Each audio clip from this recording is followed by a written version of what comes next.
Hey everyone, welcome back to Learned. आज के video में we'll be covering the topic of biodiversity conservation. This is the second lecture of the three-part biodiversity series.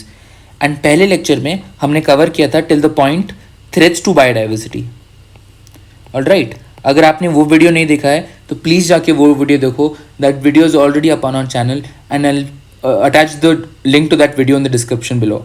तो आप उसको जाके एक बार please देख लेना, then move to this part. So if I take you back to the map that I was introducing to you earlier, okay, so हम जो biodiversity and its conservation वाला part है उसको हम इस particular way में cover कर रहे हैं. तो this is like the map of the entire thing. पहले वाले lecture में हमने cover किया था basics, फिर हमने cover किया था importance, threats and हमने cover किया था biodiversity at national and global stage. तो ये वाला जो पूरा part है ये हम lecture 1 में already cover कर चुके हैं. लेक्चर 2 में हमारा एजेंडा था covering biodiversity conservation and wetlands. Wetlands क्योंकि एक कंप्लीटली अलग टॉपिक है तो I will be breaking this lecture into 2 parts. Please listen carefully. This lecture is going to be lecture 2A and I will be bringing a lecture 2B which will be completely on wetlands. The reason for doing this is because while making the notes I figured out कि wetlands need a special attention and इसमें काफ़ी कुछ cover करने के लिए plus एक अलग से क्वेश्चन भी पूछे गए हैं. सो बायोडाइवर्सिटी कंजर्वेशन को हम लेक्चर 2A में करेंगे ये वाला पार्ट को, एंड ये वाला पार्ट को लेक्चर 2B में करेंगे.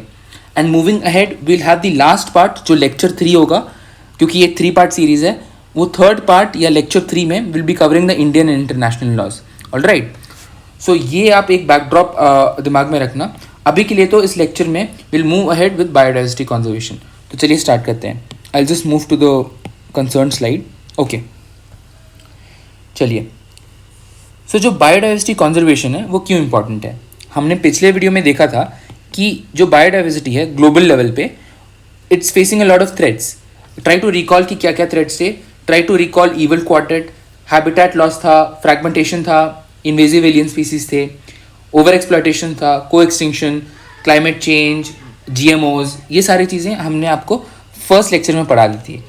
Currently we're going to be focused on the topic of biodiversity conservation क्योंकि कुछ सारे अगर फॉर एग्जाम्पल सर्टन थ्रेट्स हैं, अभी थ्रेट से डील करने के लिए भी तो कुछ मेथड्स होने चाहिए, राइट. तो इसलिए जो the logically the next topic which has to be studied is the topic of conservation. Sorry for that. Alright, so biodiversity conservation हम 2 तरीके से कर सकते हैं. कैसे? इन सीटू तरीके से या एक्स सीटू तरीके से. अब इनका मतलब क्या है? The term in situ means आप ऑन साइट कंजर्वेशन कर रहे हो and ex-situ means out of site conservation कर रहे हो. अगर मैं आपको एक एग्जांपल दूं, लेट्स से ये एक एरिया है, यहाँ पर सर्टेन टाइगर्स मिलते हैं. ओके, अगर आप टाइगर्स को इसी पर्टिकुलर एरिया में कंजर्व कर रहे हो, इसी पर्टिकुलर एरिया में उनको प्रोटेक्ट कर रहे हो, तो that will be in situ conservation. In situ मतलब on site, conserving them on the site itself, on the natural habitat itself. अगर मैं इन्हीं टाइगर्स को बाहर ले जाके अलग से कोई जू में रख दूं या जू में उनको कंजर्व करूं, तो that will be ex-situ conservation. Right, very simple, very easy to understand. Ex-situ मतलब out of site and in-situ मतलब within the site, within the natural habitat. Okay, तो इन दोनों के अब ये जो मैंने यहाँ पे लिख कर रखा है, this acts as an index to जो भी हम आगे कवर करने वाले हैं. सबसे पहले हम इन-सीटू कवर करेंगे which is much more important for the exam when compare to ex-situ conservation. आपको खुद समझ में आ जाएगा क्यों. इन सीटू कंजर्वेशन में विल अंडरस्टैंड सबसे पहले national parks, wild life sanctuaries क्या होते हैं, बायोस्फीयर रिजर्व्स क्या होते हैं, eco sensitive zones. This is an important topic. इससे रिलेटेड कुछ करंट अफेयर्स भी आए हैं जो PT 365 में भी दिए थे. I integrate that also. Reserve and protected forest हम ऑलरेडी अपने फॉरेस्ट लेजिस्लेशन वाला जो हमारा वीडियो था उसमें कवर कर चुके हैं. थोड़ा सा यहाँ पे रिविजन कर लेंगे उसका. कम्युनिटी एंड कंजर्वेशन रिजर्व्स इसको पढ़ेंगे, सेक्रेड ग्रुप्स को समझेंगे, and finally will end it with tiger reserves and elephant reserves. And ये this will close our in situ वाला सेक्शन. इन सीटू कंजर्वेशन वाला सेक्शन पढ़ने के बाद हम एक्स सीटू कंजर्वेशन करेंगे. ऑलराइट, इस ये छोटा सा ही पार्ट है. Compare to in situ this is very small, so this will be over in just 1 slide. तो ऐसे ही हमारा लेक्चर का फ्लो रहेगा. सबसे पहले मैं आपको आगे बढ़ने से पहले एक चीज़ बता देता हूँ. यहाँ पे मैंने सर्टन चीज़ों को अंडरलाइन किया हुआ है, राइट, एंड टिक किया हुआ है, जैसे कि national parks, wild life sanctuaries, community reserves and conservation reserves. तो जो वाइल्ड लाइफ प्रोटेक्शन एक्ट है 1972, बाय द वे ये एक्ट भी हमारे चैनल पे मैंने पढ़ा दिया already, I link that also in the description below. तो जो वाइल्ड लाइफ प्रोटेक्शन एक्ट 1972 है, इसके अंदर जो प्रोटेक्टेड एरियाज हैं, मतलब the term protected area includes national parks, wild life sanctuaries, community reserves and conservation reserves. सिर्फ ये चार जो हैं ये वाइल्ड लाइफ प्रोटेक्शन एक्ट 1972 के अंदर प्रोटेक्टेड एरिया करके डिफाइंड है। ठीक है, इसका मतलब ये था, ये एक बैकग्राउंड था, आप इसको याद रखो। And now will start seeing one by one, सारा कुछ कवर करते चलते हैं। तो लेट्स मूव अहेड। हमने एक ब्रॉड ओवरव्यू ले लिया, ठीक है। अभी हम क्या करेंगे, हम ये सारे टॉपिक्स को डिटेल में समझेंगे। Will start with in situ conservation, will start with in situ conservation and then will move head to ex situ conservation. ठीक है, तो चलिए सबको डिटेल में समझते हैं। Will start with wildlife sanctuaries, national parks and biosphere reserves के बीच का डिफरेंस। अभी बच्चों को यूजुअली इसमें कंफ्यूजन रहता है कि यार wild life sanctuaries, national parks कैसे डिफरेंट है एंड वो बायोस्फीयर रिजर्व से कैसे डिफरेंट है। तो वो आपका कन्फ्यूजन रिजॉल्व हो जाएगा। ये जो मैंने टेबल दिया है, मैं थोड़ा जूम कर लेता हूँ, आप इसका स्क्रीनशॉट ले लो। दिस इज़ वेरी इंपॉर्टेंट, क्योंकि मैंने छोटे मोटे जो माइन्यूट डिटेल्स हैं उसको भी इसमें ऐड किया गया है, तो आपको वो बहुत हेल्प करेगा। आप ध्यान से सुनना ये वाला section, because this is going to be really important. ठीक है, एंड ये काइंड ऑफ एक बेस है जो आपको आगे हेल्प करेगा। चलो भाई, तो will start with wild life sanctuaries, उसके बाद will cover national parks and फिर बायोस्फीयर रिजर्व्स देखेंगे। तो वाइल्ड लाइफ सैंक्चुरीज जो हैं दे आर अंडर WPA 1972। आप याद करो, मैंने अभी वजह से बताया था कि जो प्रोटेक्टेड एरियाज हैं they are defined under the wild life protection act of 1972, and उसमें वाइल्ड लाइफ सैंक्चुरीज आती हैं, नेशनल पार्क्स आती हैं, और क्या आती है, community reserves and conservation reserves. ठीक है, तो वो मैंने आपको पहले बता दिया था। Let's go back to our topic which is wildlife sanctuaries. ठीक है, इसके बारे में मैं थोड़ा सा आपको अलग से बताता हूँ। बिफोर जो मैंने लिखा है उसको पढ़ने से पहले मैं आपको अलग से थोड़ा सा बताता हूँ।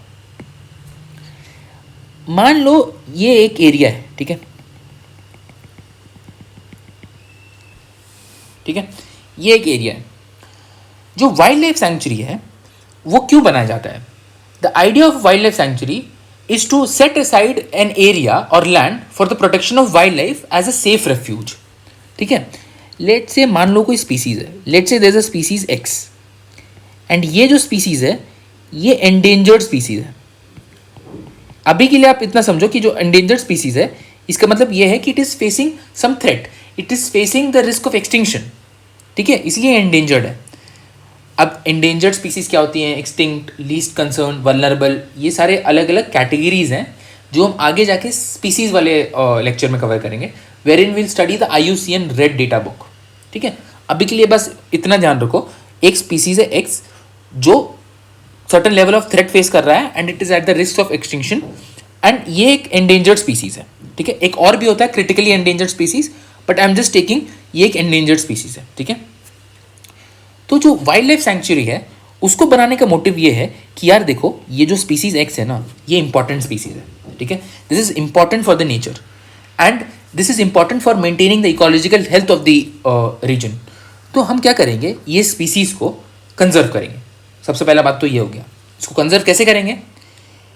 हम क्या करेंगे, वाइल्ड लाइफ सैंक्चुरी डिक्लेयर करेंगे। हम मतलब मैं और आप नहीं, ये स्टेट गवर्नमेंट्स करते हैं, इसके बारे में भी हम देखेंगे। हम वाइल्ड लाइफ सैंक्चुरी डिक्लेयर करेंगे to safeguard this particular endangered species in its own natural habitat because it is facing the risk of extinction. तो the primary objective of a wildlife sanctuary is to protect the habitat of wild animals and promote their breeding. ये है भाई, ये simple मतलब है wild life habitat का, sorry wildlife sanctuary का। ये आप याद रखो। ठीक है, तो अगर हमें ऐसा करना है तो हम क्या करेंगे, हम ह्यूमंस को थोड़ी इधर हर जगह घूमने देंगे, right? Will not let humans interfere in their natural processes. तो हम क्या करेंगे, हम थोड़ा बहुत डिस्टेंसिंग करेंगे जो ह्यूमंस हैं और जो ये पर्टिकुलर एंडेंजर्ड स्पीसीज है, बिकॉज हमें इन्हें प्रमोट करना है। We want to promote it breeding, we want to safeguard this particular endangered species from getting extinct. ठीक है, ये आइडिया है वाइल्ड लाइफ सैंक्चुरी का। अब चलो let's go back to the table. ठीक है, तो हमने देखा under wild life protection act 1972। ठीक है, endangered species are safeguarded from extinction in their own natural habitat. All right, so a wildlife sanctuary is something wherein we promote wildlife. ठीक है, wherein we protect the habitats of wild animals and promote their breeding. ये idea है। ये point भी देख लिया, आगे बढ़ते हैं। अब इसको डिक्लेयर कौन करता है? मैंने अभी आपको बताया था कि इसको डिक्लेयर स्टेट गवर्नमेंट्स करती हैं। Usually these are declared by the state government through a notification. They do not need a separate law to be passed by the assemblies. ये कोई अलग से लॉ नहीं चाहिए, बस एक नोटिफिकेशन पास करना होगा स्टेट गवर्नमेंट को, एंड उससे उसके थ्रू वाइल्ड लाइफ सेंचुरीज, अगर कोई नया वाइल्ड लाइफ सेंचुरी डिक्लेयर करना है तो ऐसे कर सकते हैं। लेकिन the important thing to note here is, मैंने लिखा है usually declared by the state government. What does this mean? This means कि the centre can also declare, the central government can also declare a new wild life sanctuary, but usually क्या होता है कि state governments ये करती हैं। Alright, ये आपको इंपॉर्टेंट है समझना। आप देखो दोनों कर सकती हैं, लेकिन स्टेट्स प्राइमरली यूजुअली स्टेट्स ही करती हैं, बट सेंटर भी कर सकता है, ठीक है। Okay, boundaries are not sacrosanct and not specified by the state. अभी इसका मतलब क्या है? देखो मैंने यहाँ पे ना डॉटेड लाइंस बनाए हैं। उसका रीज़न यही है, जो वाइल्ड लाइफ सेंचुरीज हैं, उनके जो बाउंड्रीज हैं, they are not fixed by the state. Right, देखो बाउंड्रीज वो होती हैं, मतलब ऐसे कैसे बिना बाउंड्री का होगा, राइट, मतलब सर्टेन बाउंड्री होगा, बट ये सैक्रोसैंक्ट नहीं है। इट इज़ नॉट कि यार बिल्कुल ही इतना पर्टिकुलर एरिया है, यहाँ पर बाउंड्री है, ऐसा नहीं है। वो थोड़ा फ्लेक्सिबल है, ऐसा समझो। It is not fixed by the state, ठीक है, ये आइडिया है। Okay, certain activities like grazing and firewood collection are allowed, but again they are very strictly regulated. Grazing और फायरवुड कलेक्शन का जो एक्टिविटीज है वो अलाउड है, बट वो बहुत स्ट्रिक्टली रेगुलेटेड है। स्ट्रिक्टली रेगुलेटेड क्यों है? अगेन मैंने आपको जो समझाया था यहाँ पे, यार देखो यहाँ पे जो स्पीसीज है ना वो एंडेंजर्ड स्पीसीज हैं, they are facing some level of risk या थ्रेट, इसलिए तो we are studying this topic of biodiversity conservation. अगर कोई थ्रेट ही नहीं है तो फिर देयर इज नो पॉइंट। तो अगर ये पर्टिकुलर थ्रेट है, इसलिए ये एक पर्टिकुलर वाइल्ड लाइफ सेंचुरी में रखा गया है, ठीक है। वो पर्टिकुलर एरिया को हम वाइल्ड लाइफ सेंचुरी को डिक्लेयर कर रहे हैं एट लार्ज। तो हम क्या करेंगे, जो ह्यूमंस को हम एवे नहीं घुसने दे देंगे, right. There must be some certain strict regulations put in place to avoid human interference या human clashes with those particular animals, those particular species, ठीक है। आई होप आपको ये समझ में आ गया है, ठीक है। Currently there are 573 existing wild life sanctuaries as on November 2023, and मैंने चेक किया था ऑनलाइन, उसके बाद कोई न्यू एडिशंस तो अभी नहीं आए हैं। एज ऑन नवंबर 2023 अभी 573। अब ये याद रखो। वैसे नंबर आपको स्पेसिफिकली प्रीलिम्स में नहीं पूछते, but I am just giving it for the sake of completion. अब ये मुझे कहाँ से पता चला? ये मुझे पता चला नेशनल वाइल्ड लाइफ डेटाबेस।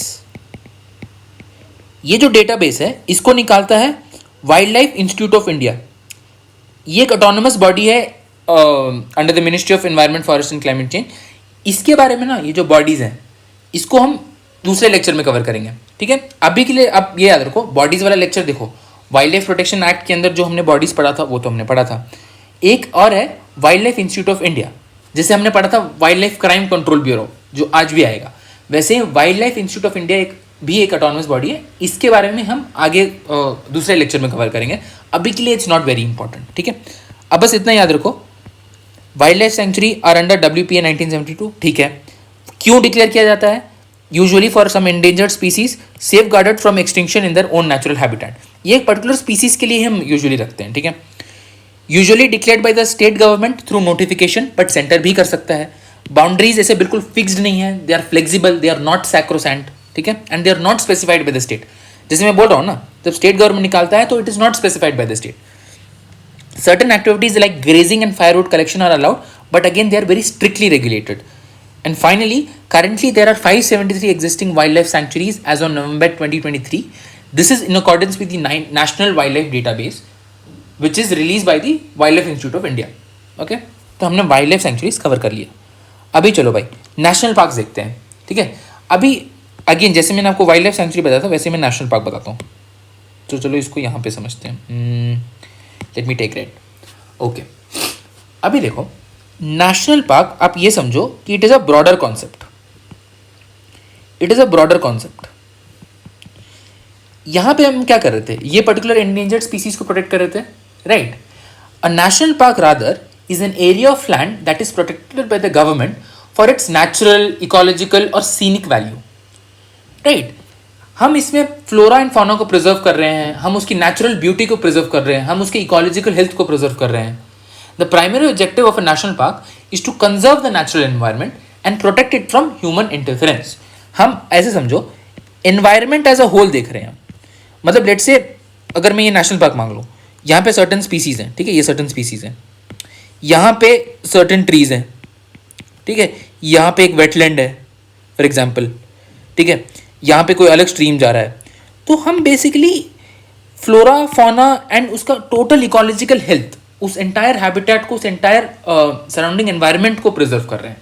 ये एक ब्रॉडर कॉन्सेप्ट है, रादर देन हमने वाइल्ड लाइफ सेंचुरी में देखा कि हम कोई एंडेंजर्ड स्पीसीज या ऐसा कोई स्पीसीज जो एक्सटिंक्शन का रिस्क फेस कर रहा है उसको कंजर्व करते हैं। बट नेशनल पार्क में the primary objective is to conserve the natural environment and protect it from human interference, ठीक है। तो आप समझ ही सकते हो कि national parks are generally not inhabited by humans, ठीक है, एंड यहाँ पे जो ह्यूमन एक्टिविटीज हैं वो हाईली रिस्ट्रिक्टेड है, ठीक है, इसके बारे में अभी हम उस टेबल में देखेंगे।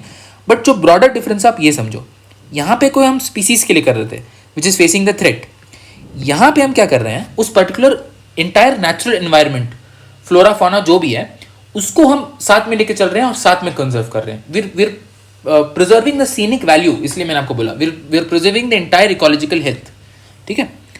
अब टेबल पे चलते हैं, इसको समझते हैं। Again it is under it is under the wild life protection act of 1972, ठीक है। It is for preservation of flora fauna, significant historic objects, ठीक है, इकोसिस्टम, नेचुरल वेजिटेशन हो गया, एंटायर इकोसिस्टम हो गया। तो ये एक ब्रॉडर कॉन्सेप्ट है, आप देख सकते हैं यहाँ पे एक पर्टिकुलर स्पीसीज के लिए कर रहे हैं, but national parks is a broader concept, ठीक है। They are also declared by state government by notification. Again कोई लॉ अलग से पास करने की जरूरत नहीं है, सिंपल सा नोटिफिकेशन से ये डिक्लेयर हो जाएगा। बट अगेन सेंटर भी कर सकता है, तो यहाँ पे भी स्टेट्स प्लस सेंटर दोनों कर सकते थे, यहाँ पे भी स्टेट्स प्लस सेंटर दोनों कर सकते हैं। बट फर्क ये है कि यूजुअली स्टेट गवर्नमेंट्स ही करते हैं, but centres also have the power nonetheless. अभी देखो इनका इंपॉर्टेंट डिफरेंस आने वाला है, boundaries are clearly defined by the state. मतलब अगर नेशनल पार्क को बनाने के लिए जो नोटिफिकेशन इशू किया गया है ना, इसलिए मैंने यहाँ पे देखो, यहाँ पे मैंने कंटिन्यूस लाइन बनाया है, ना कि यहाँ के जैसा डॉटेड लाइंस, बिकॉज जो नेशनल पार्क है उसकी एंटायर जो बाउंड्री है इट इज ऑलरेडी फिक्स्ड, ठीक है। National boundary is fixed, they are clearly defined, the boundaries to national parks are clearly defined by and fixed by the state, ठीक है। अब आ जाते हैं इन दोनों के कंपैरिजन में। मैंने आपको बताया था कि जो वाइल्ड लाइफ सेंचुरीज हैं उसके boundaries are not sacrosanct, they are flexible, change करना चाहे तो हो सकते हैं, मतलब they are not very rigid. जबकि नेशनल पार्क्स के boundaries are fixed, clearly defined and rigid. अगर इन दोनों में से नेशनल पार्क हो गया या वाइल्ड लाइफ सेंचुरी हो गया, इन दोनों में से किसी का भी जो बाउंड्री है उसको ऑल्टर करना है, बढ़ाना है या घटाना है, तो that can be done only after the approval of national board for wild life. अब national board for wild life, हमने वाइल्ड लाइफ प्रोटेक्शन एक्ट में जो इंपॉर्टेंट बॉडीज थी ना, वो वाला सेक्शन जो मैंने कवर किया था, I link that video in the description down below, please उस वीडियो को जाकर देखना, that is also fairly important. तो जो national board for wild life है उसके अप्रूवल के बिना नेशनल पार्क्स और वाइल्ड लाइफ सेंचुरीज का जो बाउंड्री है वो ऑल्टर नहीं हो सकता है। ऑल्टर एज एन ना डिक्रीज हो सकता है ना इंक्रीज हो सकता है, ठीक है, ये पॉइंट आप याद रखो। आगे बढ़ते हैं। मैंने आपको बताया था कि यार वाइल्ड लाइफ सेंचुरी में सर्टेन एक्टिविटीज लाइक ग्रेजिंग और फायरवुड कलेक्शन अलाउड है, बट काफ़ी स्ट्रिक्ट रेगुलेशंस हैं। एंड ऐसा क्यों है ये भी मैंने आपको रैशनल समझाया था जब मैं आपको बता रहा था कि फंडामेंटल्स ऑफ कि वाइल्ड लाइफ सेंचुरी होता ही क्यों इन द फर्स्ट प्लेस, ठीक है। जबकि नेशनल पार्क्स में अगर आप देखो तो नो एक्टिविटी अलाउड है ना, नो राइट्स टू कलेक्शन। जो हमने देखा था फॉरेस्ट लेजिस्लेशन वाला वीडियो में कि जो ट्राइबल्स है ना फॉरेस्ट के, they have the right to minor extract minor forest produce, ये सारे कलेक्शन वाले राइट्स रहते हैं उनके, title rights, use rights, right, ये सब हमने देखा था। तो यहाँ पे नेशनल पार्क में क्योंकि ये बहुत ही रिस्ट्रिक्टिव एरिया है, तो यहाँ पे कोई ह्यूमन एक्टिविटी अलाउड नहीं है, राइट्स टू कलेक्शन नहीं है, नहीं मिलते हैं, ठीक है, एंड ग्रेजिंग भी नॉट अलाउड है। दिस इज हाईली रेस्ट्रिक्टिव, ये आप याद रखो। यहाँ पे अलाउड थे बट बहुत ही स्ट्रिक्ट रेगुलेशंस थे। यहाँ पे हमें क्या करना है कि एंटायर सीनिक ब्यूटी को प्रिजर्व करना है, entire ecosystem, entire natural environment को प्रिजर्व करना है, तो हम किसी भी टाइप का ह्यूमन इंटरफेरेंस नहीं टॉलरेट करेंगे, ठीक है।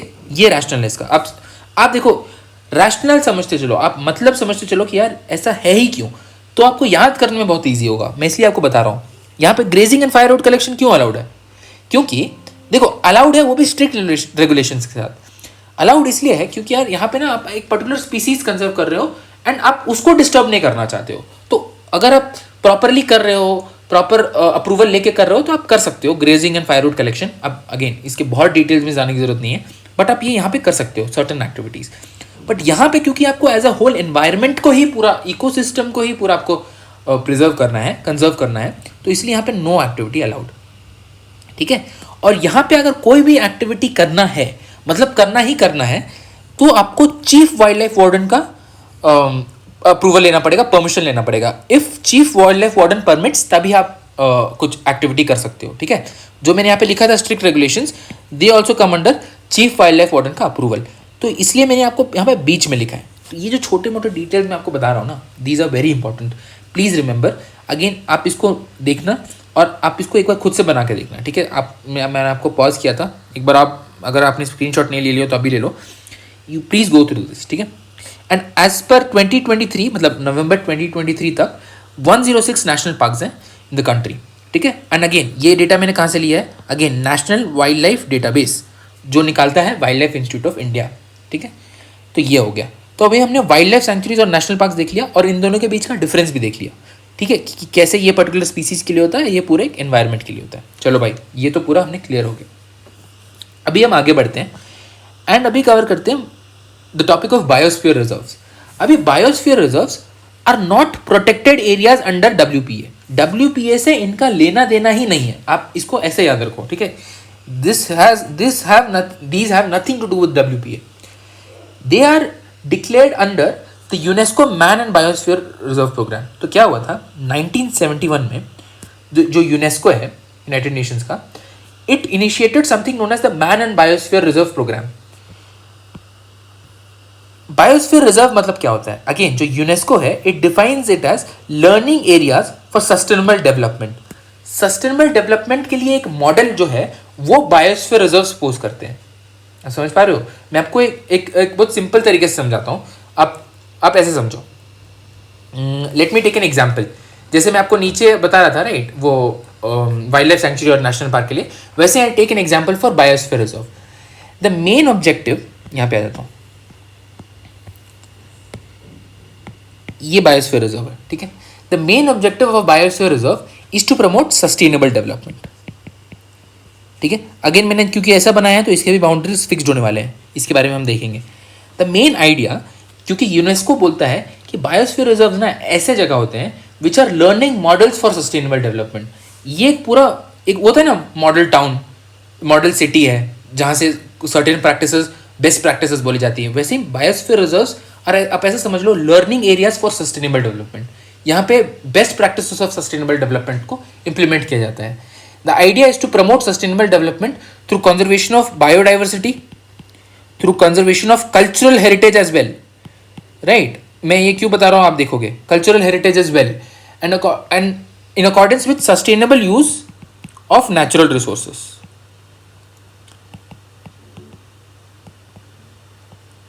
ठीक है। Promote sustainable development through conservation of biodiversity, conservation of cultural heritage and sustainable use of natural resources. तो ये बात हो गया, ये हो गया बायोस्फीयर रिजर्व। तो अभी आप कंपेयर कर सकते हो कि वाइल्ड लाइफ सेंचुरी मैंने क्या बताया था, नेशनल पार्क क्या होता है और बायोडाइवर्सिटी क्या होता है, सॉरी बायोस्फीयर रिजर्व क्या होता है। Let's go back to the table and अभी समझते हैं। जो UNESCO man and biosphere reserve programme था, उसने 1971 में बायोस्फीयर रिजर्व का कॉन्सेप्ट दिया था। The idea is to in situ conserve all forms of life and their support system. आप समझ रहे हो, ये इससे भी ज्यादा ब्रॉड है, इट इज फेयरली ब्रॉड।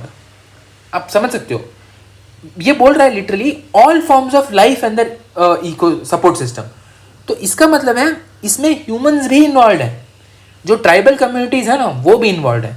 तो आप ऐसे समझो, यहाँ पे मैंने लिखा है कंजर्वेशन ऑफ वाइल्ड लाइफ, ठीक है, प्लांट्स, एनिमल रिसोर्सेज, साथ में नेचुरल वेजिटेशन भी ऐड कर लो, and traditional life of tribals, जो ट्राइबल कम्युनिटीज के जो ट्रेडिशनल लाइफ है, जो इंटरट्वाइंड है उनके नेचर के साथ, जहाँ पे वो लोग रह रहे हैं, जहाँ जिसको वो वर्शिप करते हैं, और जिस तरीके से वो नेचुरल रिसोर्सेज की यूज़ करते हैं वो इन अ वे सस्टेनेबल तरीके से ही यूज़ कर रहे होते हैं।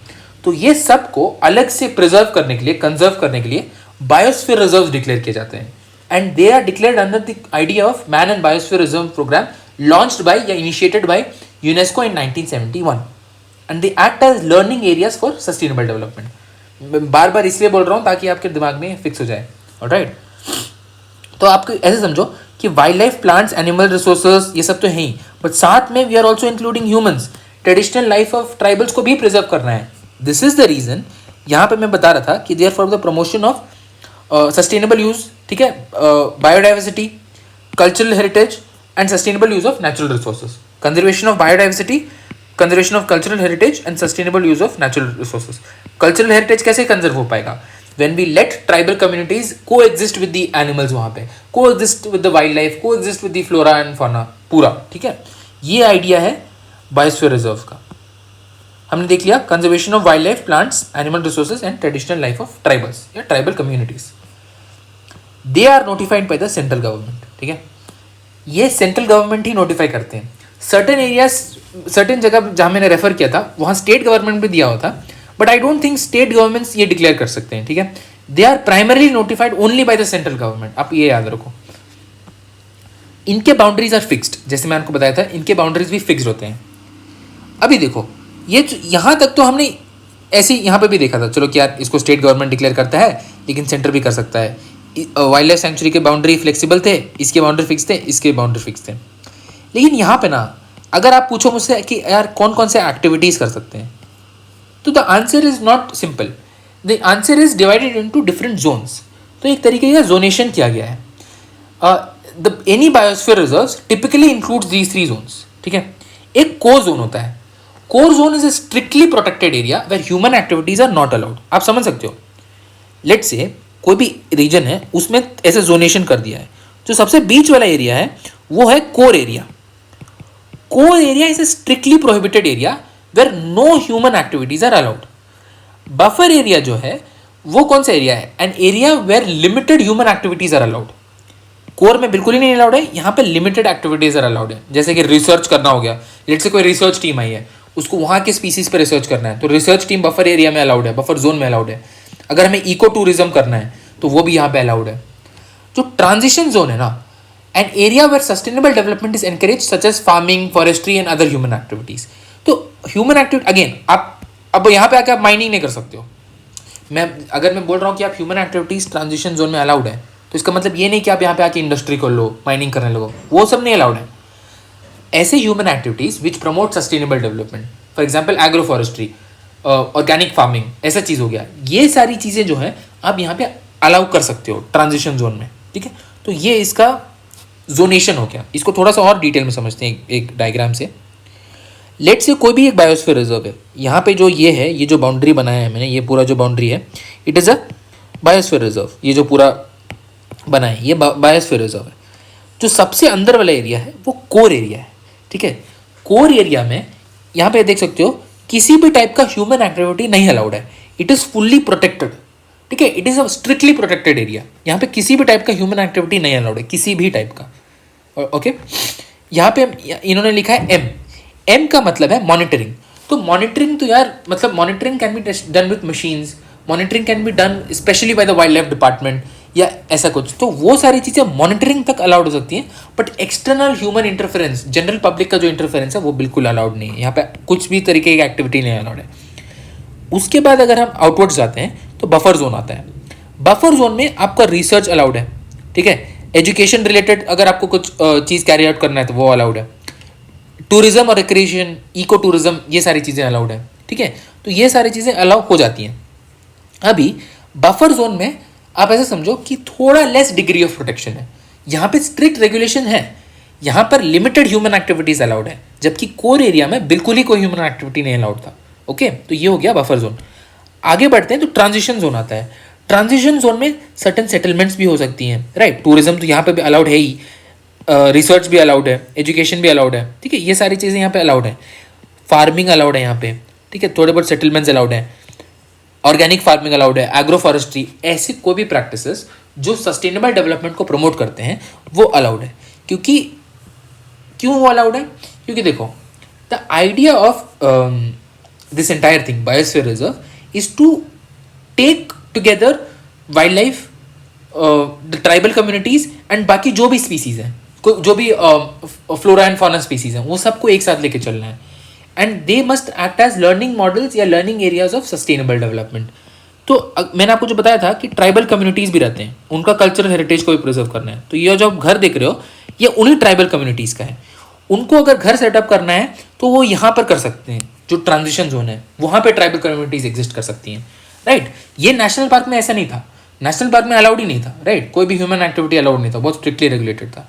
बट बायोस्फीयर रिजर्व और भी ब्रॉडर है, एंड इसमें हम ट्राइबल कम्युनिटीज़ और उनके राइट्स को भी प्रोटेक्ट करते हैं, along with the wild life, preservation of wild life, plants, animals, ये सारी चीज़ें, ठीक है। तो ये हो गया बायोस्फीयर रिजर्व का कॉन्सेप्ट। 3 जोन्स होते हैं, जोनेशन हमने देख लिया, कोर जोन होता है, बफर और transition, in the decreasing order of protection, ठीक है। करंटली इंडिया में 18 बायोस्फीयर रिजर्व्स हैं, ठीक है, and 12 belong to the world network of biosphere reserves. अब ये world network of biosphere reserves क्या होता है? जो यूनेस्को है, जो man and biosphere reserve programme है, उसमें एक लिस्ट है जिसमें which includes world network of biosphere reserves. India के 12 जो बायोस्फीयर रिजर्व्स हैं, आउट ऑफ 18 जो बायोस्फीयर रिजर्व्स हैं वो उस लिस्ट में फॉल करते हैं, ठीक है। तो ये आपको याद रखना है। टोटल 18 बायोस्फीयर रिजर्व्स हैं, लेकिन जो 12 बायोस्फीयर रिजर्व्स हैं they belong to the world network of biosphere reserves. तो ये हो गया, ठीक है। अब बायोस्फीयर रिजर्व्स क्या क्या हैं, नेशनल पार्क्स इंडिया में कौन कौन से हैं, वाइल्ड लाइफ सेंचुरीज इंडिया में कौन कौन से हैं, ये हम मैपिंग वाले सेक्शन में करेंगे। जो हम स्पीसीज करेंगे, राइट, उस टाइम पर ही हम मैपिंग वाला भी सेक्शन करेंगे, एंड वहाँ पर विल सी, जैसे for example Keoladeo national park हो गया, यहाँ पे मुदुमलाई वाइल्ड लाइफ सेंचुरी हो गया, फॉर एग्जाम्पल ये सारी जो वायनाड वाइल्ड लाइफ सेंचुरी, ये सारा चीज़ हम जो नाम है जो, और वहाँ पे कौन कौन से स्पीसीज पाए जाते हैं, वो हम स्पीसीज एंड मैपिंग वाले सेक्शन में कवर करेंगे, एंड वहीं पे हम बायोस्फीयर रिजर्व भी कवर करेंगे। तो ये तो हो गया हमारा difference between wild life sanctuary, national parks and biosphere reserves. तो यहाँ पे अभी हमने नेशनल पार्क्स कर लिया है, वाइल्ड लाइफ सेंचुरीज कर लिया है, और बायोस्फीयर रिजर्व भी कर लिया है। अभी हम जो टॉपिक करेंगे वो हम करेंगे the topic of eco sensitive zones, alright. So let's move to eco sensitive zones, alright. अभी इको सेंसिटिव जोन क्या होता है इसको समझते हैं। मैं आपको पहले एक एग्जांपल से समझाता हूँ। तो यहाँ पे देखो, रेज दिस, आपको वापस बताता हूँ। लेट्स से कोई नेशनल पार्क है, ठीक है, कोई नेशनल पार्क है या वाइल्ड लाइफ सेंचुरी है। हमने अभी देखा कि जो नेशनल पार्क या वाइल्ड लाइफ सेंचुरीज हैं they are protected areas as defined under wild life protection act of 1972, ठीक है भाई। तो लेट्स से ये कोई नेशनल पार्क है, जस्ट फॉर एग्जाम्पल, ठीक है, ये एरिया नेशनल पार्क है। अभी ऐसा इको सेंसिटिव जोन्स वो जोन्स होते हैं जो ऐसे प्रोटेक्टेड एरियाज के अराउंड डिक्लेयर किए जाते हैं या नोटिफाई किए जाते हैं। कौन करता है अभी देखेंगे। तो लेट्स से ये जो ग्रीन वाला एरिया है, मैं आपको बता रहा हूँ, ये जो है ये एक इको सेंसिटिव जोन है। This is the eco sensitive zone. लेकिन इसकी ज़रूरत क्या है, व्हाट इज़ द नीड। आप इसको ऐसा समझो कि देखो, नेशनल पार्क एक हाईली प्रोटेक्टेड एरिया है, राइट, और नेशनल पार्क के बाउंड्री के बाहर तो सारी एक्टिविटीज़ अलाउड है, बिल्कुल, मतलब आप समझ रहे हो, नेशनल पार्क के जस्ट बाउंड्री के बाहर सारे एक्टिविटीज़ अलाउड है। तो आप ऐसे समझो कि यार ये जो चेंज इन बिहेवियर है, लेट्स से अंदर नेशनल पार्क के अंदर सारी ह्यूमन एक्टिविटीज़ प्रोहिबिटेड है और बाहर इन वे सारे अलाउड है, तो ये चेंज बहुत ड्रास्टिक हो जा रहा है, ठीक है। तो हमें एक शॉक अब्जॉर्बर जोन चाहिए। तो ऐसा होता है कि जो नेशनल पार्क या वाइल्ड लाइफ सेंचुरीज हैं उनसे ना 10 किलोमीटर दूर तक, within 10 kilometre of boundaries of national park and wild life sanctuaries, there is a zone which is declared. It is basically a shock absorber zone or rather a transition zone to outside environment, and it is termed as eco-sensitive zone. This is the idea. Where does the 10 kilometer figure come from, उसको भी हम देखेंगे। लेकिन आप एक जो basic understanding है ना वो ये है। अभी इधर आ जाते हैं। कोई भी नेशनल पार्क या wild life sanctuary, basically protected area के अराउंड एक जोन डिक्लेयर किया जाता है, उसको बोलते हैं eco sensitive zone. These zones are notified by the ministry of environment, forest and climate change around national parks and wild life sanctuaries. तो ये तो हमने समझ लिया, नोटिफाई करता है एनवायरमेंट मिनिस्ट्री। अभी क्यों करता है, because they act as shock absorbers और rather transition zones. They help reduce the forest depletion, ठीक है, and they help reduce the man animal conflict as well. ये दोनों रीजंस हैं, ठीक है, प्राइमरी रीजंस यही दोनों हैं। अभी ये जो इको सेंसिटिव जोन्स हैं इनके बारे में कहाँ लिखा गया है या कहाँ दिया गया है? तो अगर आप देखोगे, the national wildlife action plan for the period from 2002 to 2016, ठीक है, अभी करंटली 2017 से 2021 वाला प्लान चल रहा है, if I am not wrong, 15 years के लिए चलता है। तो जो national wildlife action plan from 2002 to 2016, जिसको एनवायरमेंट मिनिस्ट्री ने प्रपोज किया था, वहाँ पे दिया गया है, वहाँ पे उन्होंने बोला है कि जो स्टेट गवर्नमेंट्स है ना, स्टेट गवर्नमेंट्स को डिक्लेयर करना है land falling within 10 kilometres of boundary of national park of wild life sanctuary as eco sensitive zones, ठीक है। और ये जो पावर है स्टेट गवर्नमेंट्स की, this falls under the environment protection act of 1986 और द EPA 1986। यहाँ पे मैंने साइड में आपको उस बैर एक्ट का स्क्रीनशॉट दिया गया है, आप यहाँ पे देखो, जो चैप्टर 2 है एनवायरमेंट प्रोटेक्शन एक्ट का, it talks about general powers of the central government, ठीक है। तो उसका अगर आप सेक्शन 3 देखोगे, तो power of central government to take measures to protect and improve environment, इसका अगर आप सेकेंड क्लॉज का 5th सब पॉइंट देखोगे, तो restriction of areas in which any industries operations और प्रोसेसेस और क्लास ऑफ इंडस्ट्रीज ऑपरेशंस और processes shall not be carried out or shall be carried out subject to certain safeguards, ये combined with for the closure, prohibition और regulation of any industry operation और processes। तो अगर आप ये दोनों point को देखोगे ना, जो एनवायरमेंट प्रोटेक्शन एक्ट के अंदर है, इसके थ्रू सेंट्रल गवर्नमेंट ने ये national wildlife action plan में इको सेंसिटिव जोन्स के कॉन्सेप्ट को इंटीग्रेट किया है। तो अगर स्टेट गवर्नमेंट को डिक्लेयर करना है land falling within 10 kilometres of boundary of national park और wild life sanctuary to be termed as eco sensitive zone, this power is under EPA 1986। Basically आप इतना ध्यान रखो इन वन लाइन कि eco sensitive zones declare होते हैं under environment protection act of 1986, that's it, ठीक है। ये चीज़ हो गया।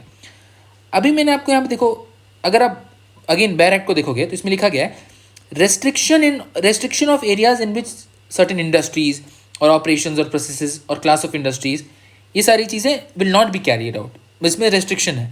एंड अगेन क्लोजर, प्रोहिबिशन और रेगुलेशन ऑफ एनी इंडस्ट्री और प्रोसेस। तो अगर ऐसा है तो इको सेंसिटिव जोन्स जो हैं, क्योंकि वो बनाए ही ऐसे इस तरीके से गए हैं, तो उनमें ना जो एक्टिविटीज़ हैं उसको भी रेगुलेट करने के लिए सर्टन डिफरेंट कैटेगरीज होनी चाहिए, राइट। तो उसको भी हम समझते हैं। हमने यहाँ पे देखा था कि यार इको सेंसिटिव जोन क्यों डिक्लेयर किया जाता है, वो ड्रास्टिक चेंज ना हो, ग्रेजुअल चेंज हो, शॉक अब्जॉर्बिंग हो, इसलिए किया जाता है।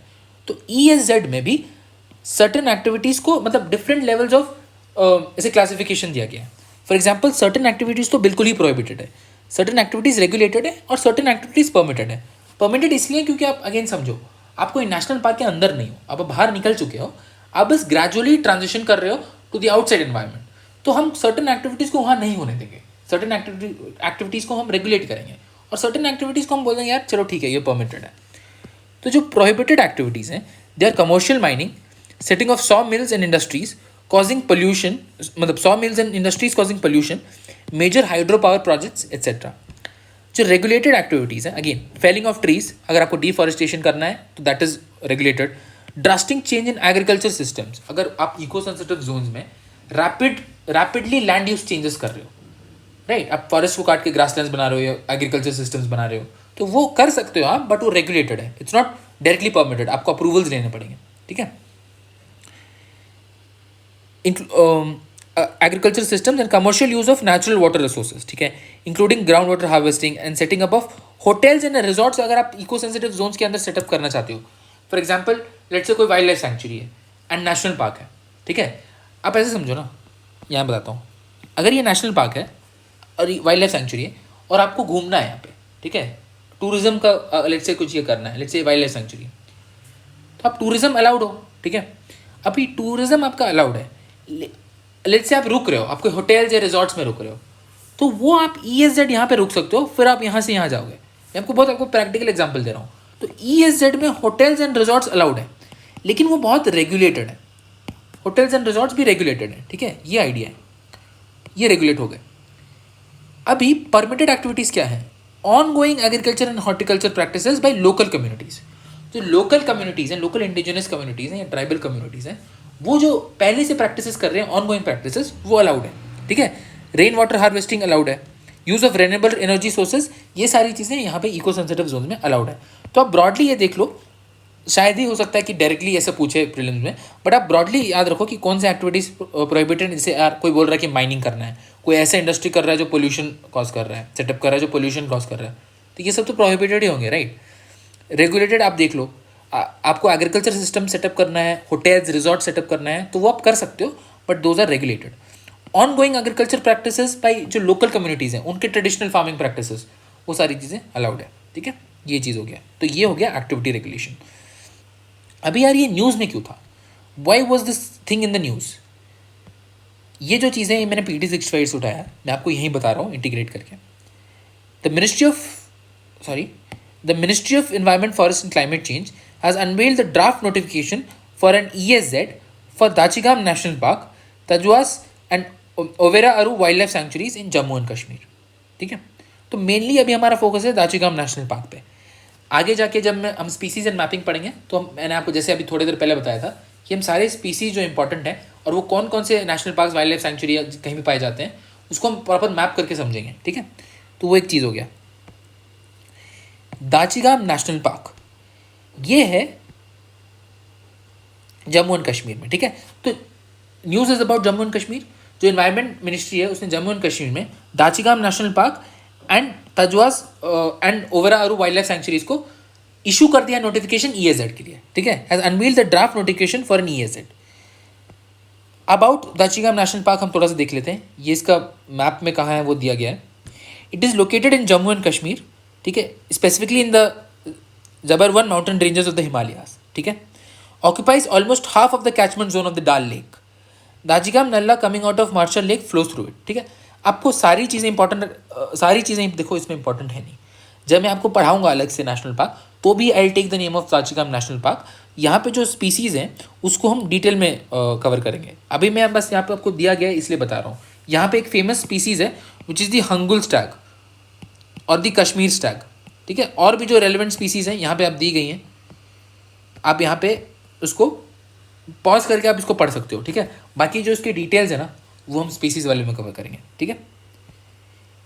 तो ये तो रीज़न था कि यार ये न्यूज़ में था बिकॉज दाचिगाम नेशनल पार्क के लिए एनवायरनमेंट मिनिस्ट्री ने draft notification eco sensitive zone बनाने के लिए अनवील किया है, ठीक है। चलिए ये तो ठीक है, लेकिन एक और भी एक चीज़ है जो थोड़ा सा बैकग्राउंड से चलता आ रहा था। ये ना 2022 में स्टार्ट हुआ था एंड अभी 2023 तक भी ये चला है। ये क्या समझते हैं, बट उससे पहले मैं आपको यहाँ ले चलता हूँ। मैंने आपको बताया था कि यार 10 किलोमीटर तक ये करना है, ठीक है। तो ये 10 किलोमीटर तक एक मैक्सिमम रीजन है, बिकॉज यहाँ पे लिखा हुआ है with in 10 kilometres of boundary. एक चीज़ याद रखो, इको सेंसिटिव जोन्स का कॉन्सेप्ट कहाँ दिया गया है? National wildlife action plan. इसका इंस्पिरेशन कहाँ से लिया गया है? Environment protection act. ये क्यों लाया गया था, इसका जस्टिफिकेशन कहाँ दिया गया है? 2011 guidelines release by the environment ministry. ये तीनों बिल्कुल ही इंपॉर्टेंट है, आप याद रखो। ये जो मैंने अभी बताया मैं आपको रिपीट कर देता हूँ। इको सेंसिटिव जोन्स का कॉन्सेप्ट कैसे डिक्लेयर करना है वो दिया गया था national wildlife action plan में। उसका कॉन्सेप्ट क्या होता है ये डिराइव किया गया था एनवायरमेंट प्रोटेक्शन एक्ट से कि यार चलो सर्टेन शॉक ऑब्जर्वर जोन होने चाहिए। अब ये क्यों किया गया था? ये जो जस्टिफिकेशन है ये रिटर्न में दिया गया था 2011 में guidelines release by the environment ministry. ये चीज़ है, ठीक है। तो यार 10 किलोमीटर तो अंदर होना चाहिए, ठीक है, लेकिन कोई मिनिमम ये भी होता है क्या? कोई मिनिमम लिमिट भी है क्या? तो क्या हुआ था 2022 में सुप्रीम कोर्ट ने एक जजमेंट दिया था ऑन जून 3, 2022। उसमें सुप्रीम कोर्ट ने बोला था कि यार मिनिमम 1 किलोमीटर रहना चाहिए। Minimum eco sensitive zone 1 kilometre होना ही चाहिए अराउंड एवरी प्रोटेक्टेड एरिया, ये बोल दिया था सुप्रीम कोर्ट ने। फिर ना केरला में प्रोटेस्ट हुए थे। अभी क्यों हुए थे, क्या बैकड्रॉप था देखेंगे। एंड 2023 में भी सुप्रीम कोर्ट का एक जजमेंट आया। तो ये क्या है इसको थोड़ा डिटेल में समझते हैं, ऑलराइट। तो यहाँ पे मैंने पूरा एक टाइमलाइन फॉर्मेट में दिया गया है, ठीक है। June 3, 2022 Supreme Court judgment. Basically Supreme Court ने बोला था कि establish a minimum of 1 kilometre EAZ around protected areas across the country. तो जो अभी इससे ना एक प्रॉब्लम अराइज हुई। लेट्स से देखो ये मैं ऐसे बनाता हूँ। ये एक नेशनल पार्क है, ठीक है, ये एक नेशनल पार्क है। अभी विद इन 10 किलोमीटर्स तक यहाँ पे ऐसे इको सेंसिटिव जोन है, ठीक है, ये लेट से 10 किलोमीटर्स है।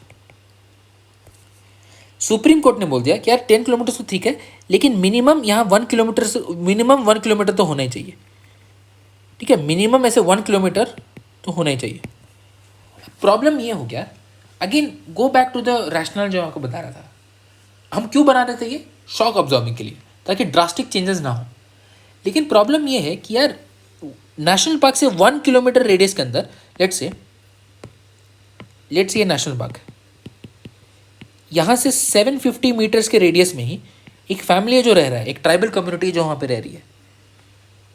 अगर 1 किलोमीटर का मिनिमम EAZ मैंडेट कर दिया है, ठीक है, ऐसा कर दिया है, तो यार ये एक्टिविटीज़ नहीं कर पाएंगे इस एरिया में, क्योंकि मैंने अभी आपको बताया EAZ में चीज़ें रेगुलेट हो सकती हैं। देयर इज़ ये 3 पार्ट सिस्टम, राइट, ये 3 पार्ट सिस्टम है। तो अगर 1 किलोमीटर ऐसे मिनिमम मैंडेट कर दिया गया, तो यहाँ पे जो फेरिफरल हाउस होल्ड्स हैं, फेरिफरल जो विलेजेस हैं, वो प्रॉब्लम में आ जा रही हैं, राइट। तो उसके वजह से केरला में काफ़ी प्रोटेस्ट हुए थे। 2022 में सुप्रीम कोर्ट ने जजमेंट दिया, establish a minimum of 1 kilometre EAZ around all protected areas across the country, मतलब सारे ही प्रोटेक्टेड एरियाज के अक्रॉस। द फेरिफरल एरियाज और households were not happy. Kerala, other states and even the centre, they all protested, ठीक है। यहाँ पे जो मैंने एक आर्टिकल है जो मैंने पढ़ा था, ये इंडियन एक्सप्रेस का आर्टिकल है, आप देख सकते हो, ये ये particular article came out in 2022। Exact date मुझे याद नहीं है, I'll put it down in the comments, or the description box। But अब अभी ये देखो कि केरला एंड अदर स्टेट्स ने प्रोटेस्ट किया था और सेंटर ने भी काफ़ी प्रेशर डाला था। तो जो सुप्रीम कोर्ट है 2023 में, उसने खुद के ही जो रूल्स थे, जो ऑर्डर दिया था, उसको मॉडिफाई कर दिया। तो ये था हेडलाइंस, जो 2023 अप्रैल 26 का ये पर्टिकुलर आर्टिकल है, उसका हेडलाइंस था, Supreme Court modifies order on eco sensitive zones around national parks and sanctuaries, ठीक है। With the June 3, 2022 order sparking concerns about human habitations falling within the proposed EAZs। मैं आपको बता रहा था ना, इस एरिया के अंदर लेट से 750 मीटर, 750 मीटर रेडियस के अंदर ही किसी के घर हैं, तो उनको प्रॉब्लम्स हो सकती हैं। तो ऐसे बहुत लोगों के साथ हो रहा था, क्योंकि जो 2022 ऑर्डर था, it talked about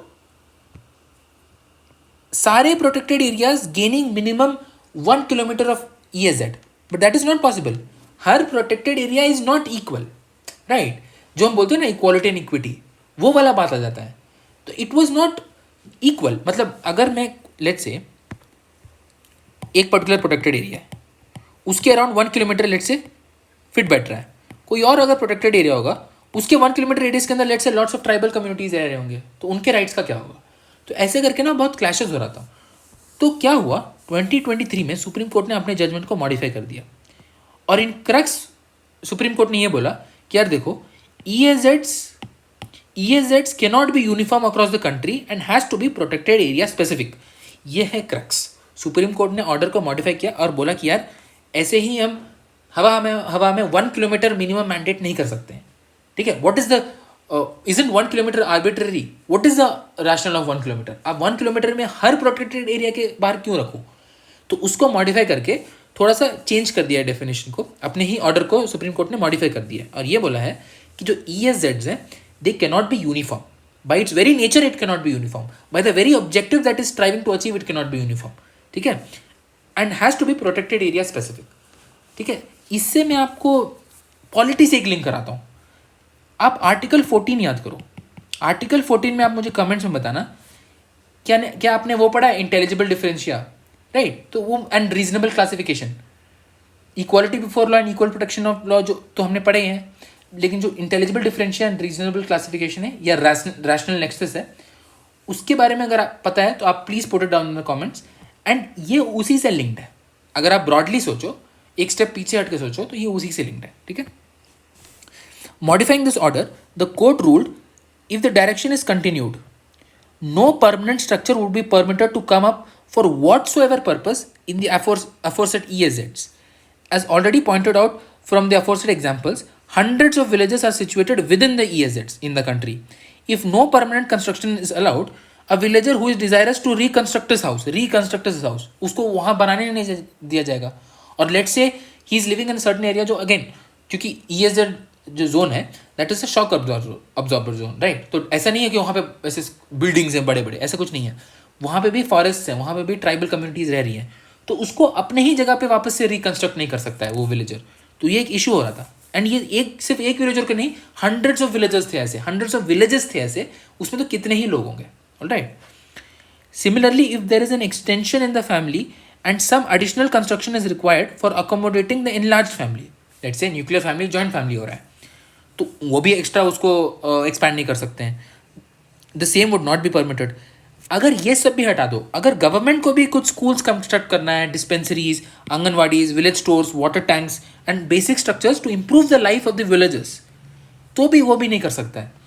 and the same would not be permitted. The effect of the order will be to prevent the state or central government from constructing roads and provide other facilities to villages. तो ये problem आ रही थी, आप समझे। जो broader जो objective था वो ठीक से मीट नहीं हो पा रहा था, ठीक है। आप वो इक्वालिटी एंड इक्विटी बीच का डिफरेंस जो हो रहा था वो था। तो सुप्रीम कोर्ट ने अपने ऑर्डर को मॉडिफाई करते हुए 2023 अप्रैल 26 को जजमेंट दिया कि यार देखो, ESZs can not be uniform across the country and has to be protected area specific. थोड़े से और डिटेल्स यहाँ पे, this is important for prelims, ये आप देखें।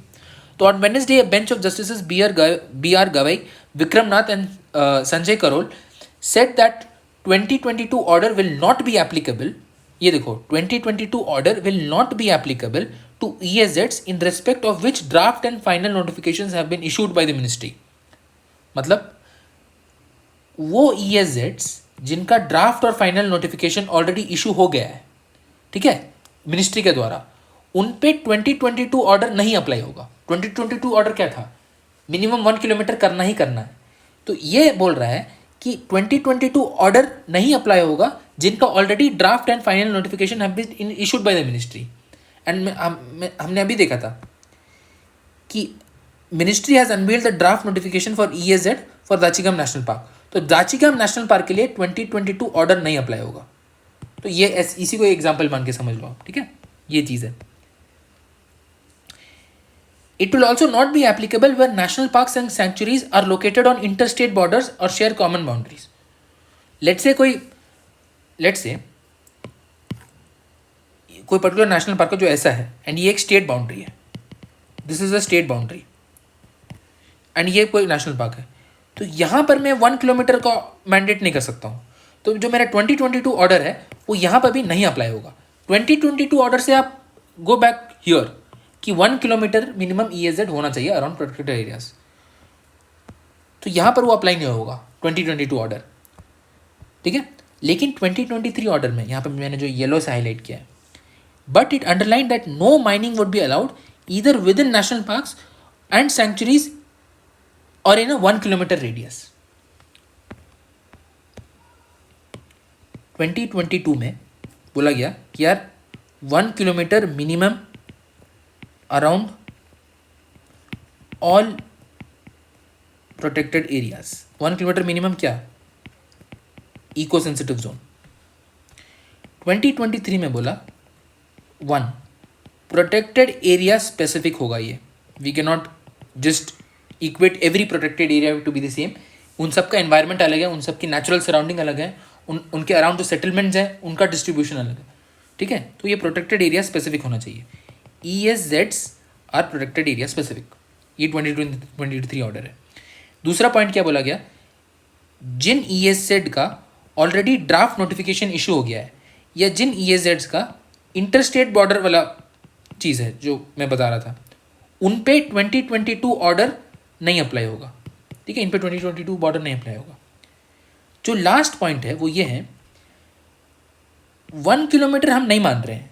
2023 में जो 3 जस्टिस बेंच था वो बोल रहे हैं अगर ये प्रोटेक्टेड एरिया है तो हम नहीं मान रहे हैं कि यार चलो 1 किलोमीटर ऐसा कुछ होना चाहिए। We are not making it rigid, we are making it protected area specific, यानी we are making it flexible and adaptable. लेकिन इसका मतलब ये नहीं है कि 1 किलोमीटर रेडियस में आप कुछ भी कर सकते हो, आप माइनिंग नहीं कर सकते हो। No mining would be allowed. You got the difference? ये लास्ट पॉइंट का it underline that no mining would be allowed either within national parks और सेंचुरीज। ये तो हमें पहले से पता है, माइनिंग तो वैसे भी नहीं कर सकते हैं। अब ये भी है कि 1 किलोमीटर रेडियस में 1 किलोमीटर रेडियस में माइनिंग नहीं अलाउ होगा। तो अब ऐसे समझो, ये है प्रोटेक्टेड एरिया। जो 2023 ऑर्डर है वो बोल रहा है कि यार 1 किलोमीटर रेडियस में ना माइनिंग नहीं अलाउ होगा, भले ही इसका इको सेंसिटिव जोन 1 किलोमीटर हो या ना हो या उससे ज़्यादा हो, लेकिन माइनिंग नहीं अलाउ होगा 1 किलोमीटर तक, ठीक है, 1 किलोमीटर रेडियस तक। तो ये था इंटायर 2023 जजमेंट। 2022 में जून 3 2022 में सुप्रीम कोर्ट ने ऑर्डर दिया। 2023 में सुप्रीम कोर्ट ने उसी ऑर्डर को मॉडिफाई कर दिया। It is known as continuing mandamus.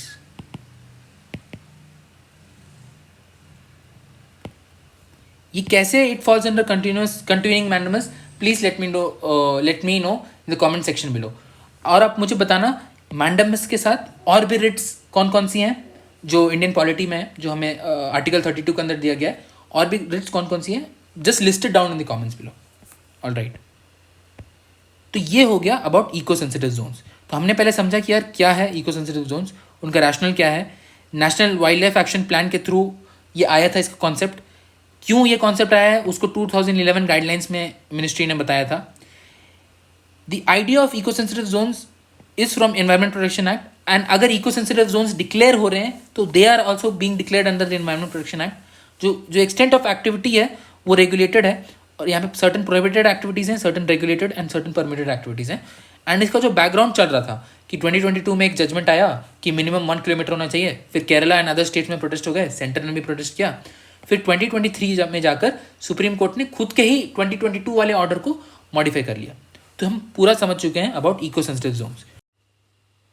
Now if I go back to the index, यहाँ पर हमने national parks, wild life sanctuaries, biosphere reserves and अभी इको सेंसिटिव जोन्स भी कवर कर लिया है। अभी हम लोग देखेंगे reserve forest and protected forest, and उसके बाद हम कम्युनिटी एंड कंजर्वेशन रिजर्व्स भी कवर करेंगे। सो लेट्स गो अहेड यहाँ पर। ऑलराइट, तो आपके मैं बता दूं जो reserve forest and protected forest है, they come under the Indian forest act of 1927, जिसको मैंने अपने फॉरेस्ट लेजिस्लेशंस वाले वीडियो में भी कवर किया है। तो आप वहाँ से भी देख सकते हो, वहाँ पे मैंने काफ़ी कॉम्प्रिहेंसिवली इस एक्ट को कवर किया है। क्योंकि ये एक्ट 1927 में लाया गया था, तो it was during the British era. यहाँ पे मैं आपको बस एक ओवरव्यू देता हूँ। यहाँ पे the thing of concern is just the reserve forest and the protected forest. Village forest क्या थे और भी एसोसिएटेड चीज़ें क्या क्या थी, माइंड फॉरेस्ट प्रोड्यूस, वो सारी चीज़ क्या थी, उसको मैंने फॉरेस्ट लेजिस्लेशन वाले वीडियो में कवर किया है। That video is also up on our channel, I will attach the link in the description below. तो पहले देखते हैं reserve forest. State government may constitute any forest land or wasteland as reserve forest which is the property of the government and may sell the produce from this forest. Simple to understand. कोई भी अगर reason है जो state चाहती है कि उसको reserve करके रखे for its own purpose, for it to act as a state property, तो उसको डीम कर सकती है, डिक्लेयर कर सकती है एज रिजर्व फॉरेस्ट। उसके बाद वो स्टेट प्रॉपर्टी हो जाएगा and it has the power to sell produce from this particular region, from this particular forest. अभी देखो ये क्योंकि ये 1927 का एक्ट है, तो यहाँ पे जो स्टेट गवर्नमेंट लिखा गया था that is technically reference with the British state. वहाँ पे बेसिकली ऐसा था, थोड़ा सा मैं आपको बताता हूँ कि the British were very much interested in timber के लिए वो काफ़ी एस्पायर करते थे। उनकी जो इकोनॉमिक एस्पिरेशंस हैं वो फुलफिल करता था टिम्बर, ठीक है। टिम्बर से they could carry out construction activities, they could transport materials, they could ले आउट रेलवे लाइन्स एंड और भी काफ़ी एप्लीकेशन थे टिम्बर के, ठीक है। तो timber was of utmost importance to them, and क्योंकि ऑलरेडी वो नहीं चाहते थे कि एग्जिस्टिंग ट्राइबल या इंडिजिनस कम्युनिटीज़ यहाँ रहें, तो उन्होंने उनको आउटकास्ट कर दिया था। और टेक्निकली उस पूरे एरिया को जहाँ पे जहाँ पे टिम्बर है, जहाँ पे बड़े बड़े ट्रीज़ हैं, things which are of importance to only them, उसको उन्होंने स्टेट प्रॉपर्टी डीम कर दिया। तो ये आइडिया था रिजर्व फॉरेस्ट का। तो टेक्निकली मैं इसको इंस्टीट्यूट कंजर्वेशन में क्यों पढ़ा रहा हूँ, क्योंकि रिजर्व फॉरेस्ट भी अगर आप एक एकेडमिक या थ्योरेटिकल परस्पेक्टिव से देखोगे तो टिम्बर और बड़े बड़े ट्रीज को उन्हीं के एरिया में प्रोटेक्ट कर रहे हैं। Obviously it is not inclusive protection, we are not including the tribals here, ठीक है। जो पूरा बैकग्राउंड है जो हमने देखा था again in the forest legislation वाला वीडियो, वो यहाँ पर नहीं फॉलो हो रहा है। बट क्योंकि रिजर्व फॉरेस्ट यानी सर्टन फॉरेस्ट को हम उसी एरिया में अलग से प्रिजर्व कर रहे हैं, कंजर्व कर रहे हैं, तो आइडिया ये है ठीक है, ब्रिटिश चाहते थे कि टिम्बर और किसी को ना मिले, तो वो वहाँ पे उसका टेक्निकली इन सीटू कंजर्वेशन कर रहे थे, इसलिए हम यहाँ पे देख रहे हैं। तो आप एक चीज़ याद रखो रिजर्व फॉरेस्ट में कि all activities are prohibited unless permitted, मतलब बाई डिफॉल्ट सारे ही प्रोहिबिटेड है, कुछ भी अलाउड नहीं है अनलेस गवर्नमेंट ने, ब्रिटिश गवर्नमेंट ने उसको परमिट किया, ये आइडिया था। प्रोटेक्टेड फॉरेस्ट को अगर हम देखें तो ये उससे थोड़ा अलग है। State government, again state government has the power may constitute any forest land और waste land not included in reserve forest as protected forest. कोई ऐसा लैंड है, लेट्स से ये बड़ा सा एक रीजन है, ठीक है, यहाँ पे एक सर्टन लैंड है, सर्टन एरिया है जिसको ब्रिटिश गवर्नमेंट ने डीम कर दिया कि यार ये रिजर्व फॉरेस्ट है, ठीक है। तो वो स्टेट गवर्नमेंट ऐसा भी कर सकती है, कोई डिफरेंट एरिया ले ले, लेट्स से ये पर्टिकुलर एरिया ले ले, इसको ये this is not a reserve forest, ठीक है, तो इस एरिया को प्रोटेक्टेड एरिया डीम कर सकती है, प्रोटेक्टेड फॉरेस्ट। अब इसमें क्या है, इसमें ऑल एक्टिविटीज आर परमिटेड, इसमें all activities are permitted unless prohibited, दोनों में डिफरेंस है। इसमें था प्रोहिबिटेड अनलेस परमिटेड, समझ पा रहे हो डिफरेंस? यहाँ पे बाय डिफॉल्ट प्रोहिबिटेड है, लेकिन परमिशन लिया तो कर सकते हैं वो एक्टिविटीज़। यहाँ पे सारी एक्टिविटीज़ परमिटेड है, लेकिन अगर स्टेट बोल रहा है कि यार ये एक्टिविटीज़ नहीं अलाउड है, तो वो प्रोहिबिटेड हो जाती हैं।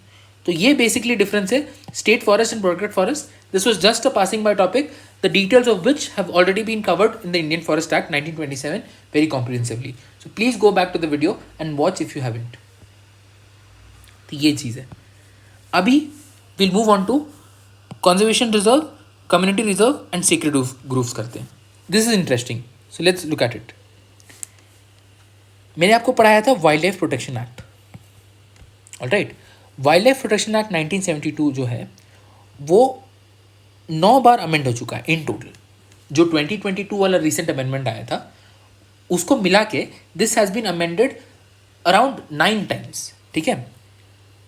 तो वहीं से 2002 में ना एक अमेंडमेंट आया था, 2006 में भी अमेंडमेंट आया था, 1991 में भी आया था, टोटल 9 बार आया है इंक्लूडिंग 2022।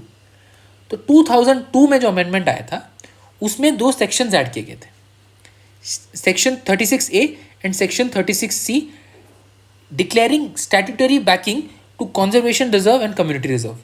एंड अगर आप याद करो, if I go back to the index, कहाँ गया इंडेक्स, यहाँ पे प्रोटेक्टेड एरिया का अगर आप डेफिनेशन देखो जो वाइल्ड लाइफ प्रोटेक्शन एक्ट के अंदर है, it includes national parks, wild life sanctuaries and community and conservation reserves. ये 4 हैं which come under the definition of protected area under the wild life protection act, alright. तो अब उसको अब cover करते हैं, ठीक है भाई। कंजर्वेशन रिजर्व क्या होता है ये देखो, ये जो बेयर एक्ट का मैंने यहाँ पे आपको दिया है, जो बिल्कुल जो ब्लैक एंड वाइट जो टेक्स्ट है वो यहाँ पे मैंने आपको स्क्रीनशॉट डाला हुआ है। 36A says declaration and management of conservation reserve, ठीक है। The state government after having consultation with local communities, तो state government and local communities दोनों का से है यहाँ पे, may declare an area owned by the government, वही state government, particularly the areas adjacent to national parks and sanctuaries and those areas which link one protected area with another as conservation reserve for protecting landscapes, seascapes, flora, fauna and their habitat, ठीक है। Provided where conservation reserve includes any land owned by the central government, its prior concurrence shall be obtained before making such a declaration. अभी ये क्या है इसको simplify करते हैं, diagrammatically देखते हैं। तो देखो, state government in consultation with the local communities can declare any land which is of the state government itself as conservation reserve. तो जो कंजर्वेशन रिजर्व है ना, देखो ये जो चीज़ है ये क्या कर रहा है, अगर मैं एक लैंड ले लूँ, ये एक लैंड है which is own by the state government, ठीक है। इस लैंड के, ये लैंड क्या करता है, इस लैंड के अक्रॉस प्रोटेक्टेड एरियाज है। Technically this piece of land which is owned by the state government is linking to protected areas, technically this piece of land is linking to protected areas, ठीक है।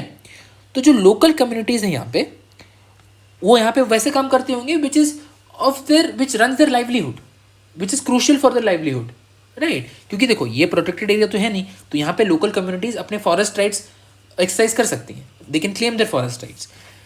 तो state government local communities के consultation के बाद ऐसे area को जो एक प्रोटेक्टेड एरिया और दूसरे प्रोटेक्टेड एरिया को लिंक करता है उसको डिक्लेयर कर सकता है एज कंजर्वेशन रिजर्व। आप समझो, इसमें डिटेल समझो। प्रोटेक्टेड एरियाज को लिंक करता है, जो बीच में जो लैंड होता है वो ओन्ड होना चाहिए सेंट्रल गवर्नमेंट, ओन्ड होना चाहिए बाय स्टेट गवर्नमेंट। अगर सेंट्रल गवर्नमेंट ओन्ड है, ऐसा कोई लैंड है जो सेंट्रल गवर्नमेंट ओन्ड है, तो सेंट्रल गवर्नमेंट से भी पूछना पड़ेगा, उसका prior concurrence is also important. Let's मैं आपको यह काम करता हूँ, सिंस इज गेटिंग कन्फ्यूजिंग, मैं आपको अलग से बताता हूँ। हम पढ़ रहे हैं कॉन्जर्वेशन रिजर्व, ठीक है। लेट्स से ये जो पर्टिकुलर लैंड है it is owned by the state government. ये लैंड क्या करता है, यहाँ पे एक प्रोटेक्टेड एरिया है, यहाँ पे एक प्रोटेक्टेड एरिया है। Let's say protected area number 1 and this is protected area number 2, and ये जो है इन दोनों को लिंक करता है। It is linking these two protected areas and this is owned by the state government. अब जाहिर सी बात है यहाँ पे सर्टेन ट्राइबल कम्युनिटीज़ या लोकल कम्युनिटीज़ भी रिसाइड कर रही होंगी which depend on this particular piece of land for their livelihood. तो जो स्टेट गवर्नमेंट है वो इन लोकल कम्युनिटीज़ के साथ मिलके ये पर्टिकुलर लैंड को which connects PA1 and PA2 इसको कॉन्जर्वेशन रिजर्व डिक्लेयर कर सकता है। I hope now it's clear. और अगर ये लैंड, इन केस ये land its own by the central government, तो सेंट्रल गवर्नमेंट का भी prior concurrence is crucial, is compulsory. लेकिन डिक्लेयर कौन करेगा? State government. आप समझ रहे हो डिफरेंस? समझो, सेंट्रल गवर्नमेंट डिक्लेयर नहीं कर सकता है, यहाँ पे लिखा हुआ है द स्टेट गवर्नमेंट में। डिक्लेयर तो स्टेट गवर्नमेंट ही करेगा, लेकिन अगर लैंड, ये जो लैंड सेंट्रल गवर्नमेंट ओन कर रहा है अगर, तो स्टेट गवर्नमेंट लोकल से भी पूछेगा और सेंट्रल गवर्नमेंट से पूछेगा और फिर डिक्लेयर करेगा। Got the difference? तो ये है कंजर्वेशन रिजर्व, ठीक है। इसको मैं इरेज कर देता हूँ। अभी देखते हैं कम्युनिटी रिजर्व। उसी सेक्शन में, सेक्शन 36C में अगर आप देखोगे तो उसमें कम्युनिटी रिजर्व का दिया गया है। अब ये कैसे डिफरेंट है भाई कंजर्वेशन रिजर्व से? इसका बैर एक्ट पढ़ते हैं। अगेन द स्टेट गवर्नमेंट में वेयर द कम्युनिटी और an individual has volunteer to conserve wildlife and its habitat. ये देखो डिफरेंस देखो, स्टेट गवर्नमेंट डिक्लेयर कर सकता है कम्युनिटी रिजर्व कहाँ? जहाँ पे the community or the individual or a particular individual has volunteered to conserve wildlife and its habitat, ऐसा कोई जगह है, the state government can declare any private or community land not comprised within a national park, sanctuary or a conservation reserve as community reserve for protecting again flora, fauna, traditional or cultural conservation values and practices। अब ये देखो,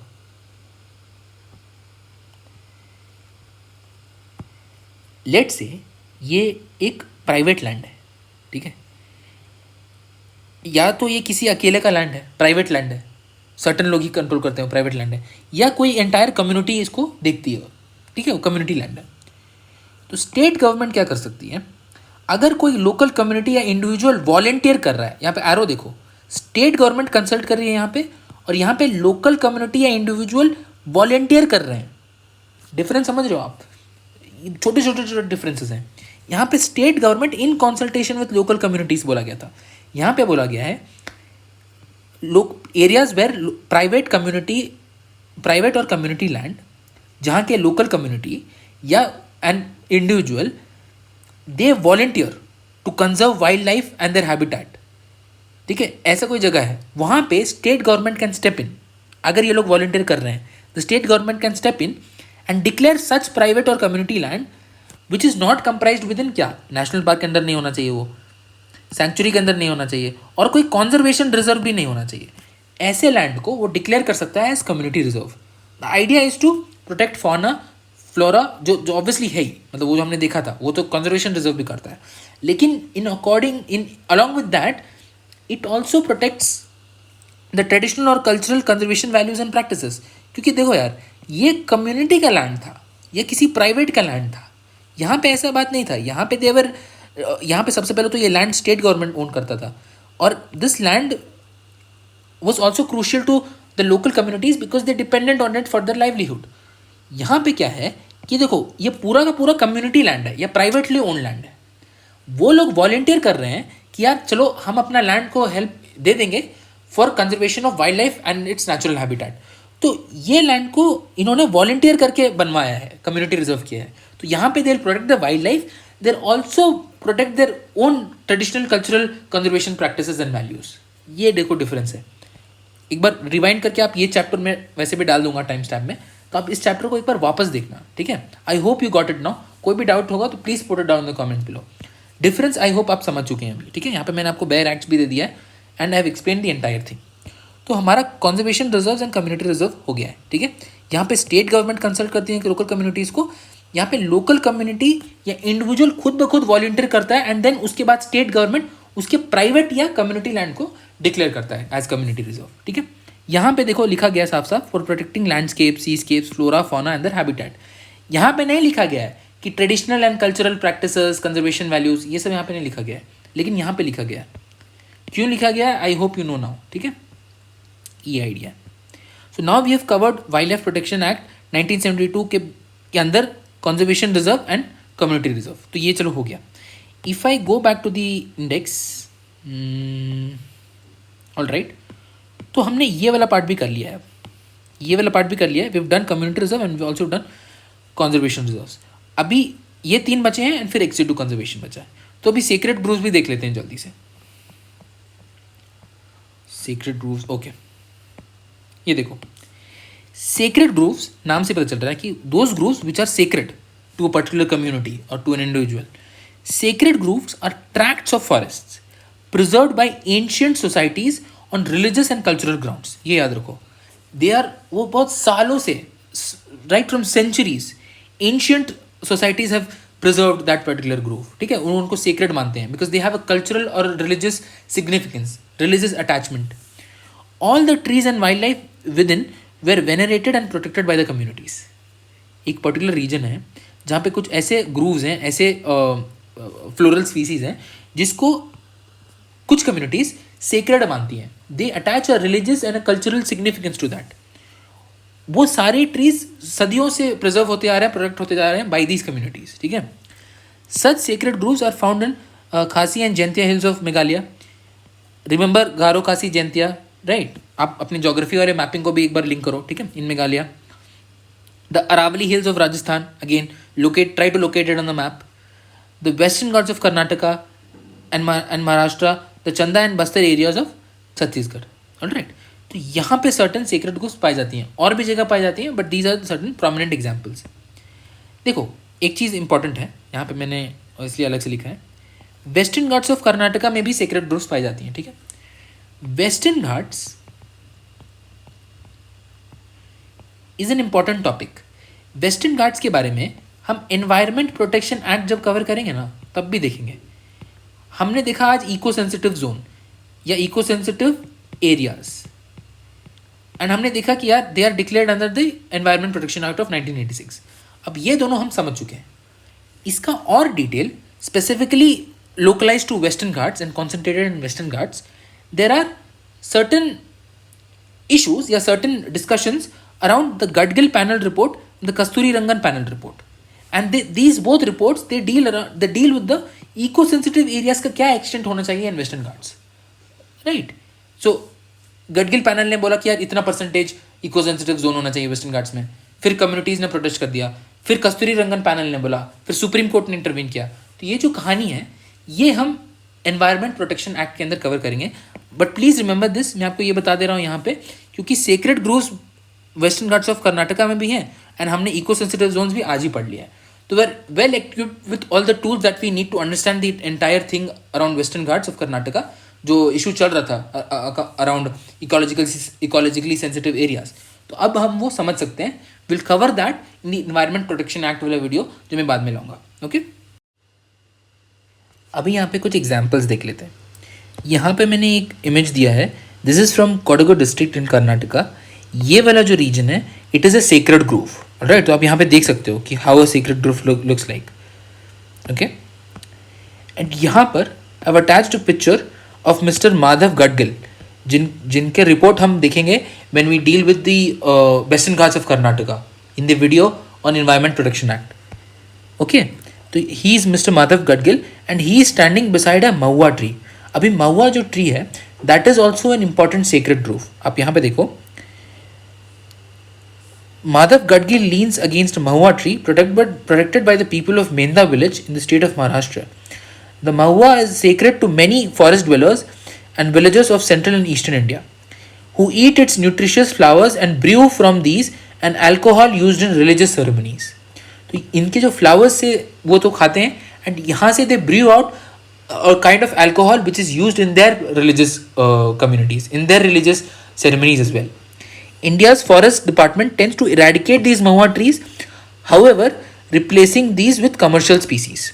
Alright, ये mahua trees are not commercially viable, but they are important, they are sacred to the tribal and local indigenous communities living there. इसलिए Mr. Madhav Gadgil is advocating for their rights in this particular region. ठीक है, तो ये entire concept है. ये मैंने image इसलिए लिया है ताकि एक तो आपको जो महुआ ट्री है it is a secret grove ये पता चले, एंड सेकेंड आपको मिस्टर माधव गडगिल कैसे दिखते हैं, you get to know him. And क्योंकि he is an important personality, Gadgil panel report and Kasturirangan committee report, ये दोनों हम कवर करेंगे when will be talking about western Ghats in the video on environment protection act. Alright, तो हमने अब secret groves भी cover कर लिया है. Okay, so let me move back to the index. Okay, चलो जी, सीक्रेट ग्रोव्स भी कवर हो गया. अब बच रहे हैं tiger reserves and elephant reserves, इसको भी तुरंत से कवर करते हैं. Okay, let's start with tiger reserves. Okay, सिर्फ एक ही पेज है, यहाँ पे टाइगर रिजर्व्स है एंड ये एलिफेंट रिजर्व्स है, and then we are done with the in situ conservation. Tiger reserves देखते हैं. Will be studying this in the 3 heads: basics, structure of a tiger reserve and other topics. Other topics जो है ये हम species वाले again lecture में cover करेंगे. Okay, अभी हम बस समझ रहे हैं कि यार टाइगर रिजर्व्स क्या होते हैं. We are not studying about the species tiger, but we are rather studying about what a tiger reserve is. Okay, tiger reserve क्या करता है, क्यों लाया हुआ? Conservation of tigers. Tiger reserves ultimately तो इन सिटू कंजर्वेशन के अंदर रहते हैं, राइट. तो कंजर्वेशन ऑफ टाइगर्स के लिए ही टाइगर रिजर्व्स डिक्लेयर किए जाते हैं. एंड क्योंकि ये इन सिटू के अंदर आता है तो टाइगर रिजर्व्स उन टाइगर्स के नेचुरल हैबिटेट के around in their home range countries वहीं डिक्लेयर किए जाते हैं. Totally there are 54 tiger reserves. Okay, till date there are 54 tiger reserves. They are declared by the NTCA.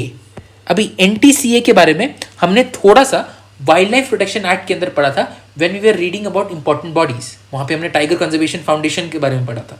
But यहाँ पे we just need to know कि ये जो tiger reserves हैं इनको NTCA डिक्लेयर करता है. And what is NTCA mean? National tiger conservation authority. थोड़ा सा बैकग्राउंड समझते हैं. अगेन अभी हमने देखा था कि वाइल्ड लाइफ प्रोटेक्शन एक्ट का 2002 अमेंडमेंट से conservation reserve and community reserves आए थे. ठीक है, section 36A, section 36C. Alright, वैसे ही 2006 में वाइल्ड लाइफ प्रोटेक्शन एक्ट का एक और अमेंडमेंट आया था. उसके नीचे ना 2 बॉडीज बनी थी. एक बॉडी था NTCA एंड दूसरा था wild life crime control bureau. तो ये तो हम अब अच्छे से समझ चुके हैं. If you watched my video on the wild life protection act, मैंने वहाँ पे साइटीज पढ़ा है विच is a crucial component of the 2022 amendment. तो वो वाला चीज़ इस बेसिकली यहाँ पर मैंने दिया है. Wild life crime control bureau ये 2006 के अमेंडमेंट से बना था. 2006 amendment to the wild life protection act. It is a nodal agency for CITES implementation. चलो ये तो अभी इरेलीवेंट है. अभी the thing that is of concern is the national tiger conservation authority. ये भी बना था 2006 से. तो 2006 से 2 बने थे. It administers the project tiger which was launched in 1973. Back in April 2023, पिछले साल इसका 50 ईयर्स कंप्लीट हो चुका है प्रोजेक्ट टाइगर का. ऑलराइट, तो ये रेलेवेंट हो सकता है एग्जाम के लिए. जो NTCA है it administers the project tiger. Project tiger is again an initiative to conserve tigers, to protect tigers in the natural habitat. ठीक है, और भी है, और भी क्या क्या है, टाइगर सर्वे कैसे होता है, ये सब हम आगे जाके पढ़ेंगे. Again any alteration of the boundaries without recommendation of NTCA and approval of national board of wild life is not allowed. देखो, अगर कोई टाइगर रिजर्व है,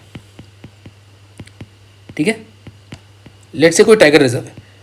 अब जो टाइगर रिजर्व है उसके बाउंड्रीज को ऑल्टर करना है तो national board for wild life जो एपेक्स बॉडी है उसका अप्रूवल तो लेना ही पड़ेगा, बट साथ साथ 2006 के बाद एनटीसीए जो नेशनल टाइगर कंजर्वेशन अथॉरिटी है उसका भी अप्रूवल लेना पड़ेगा।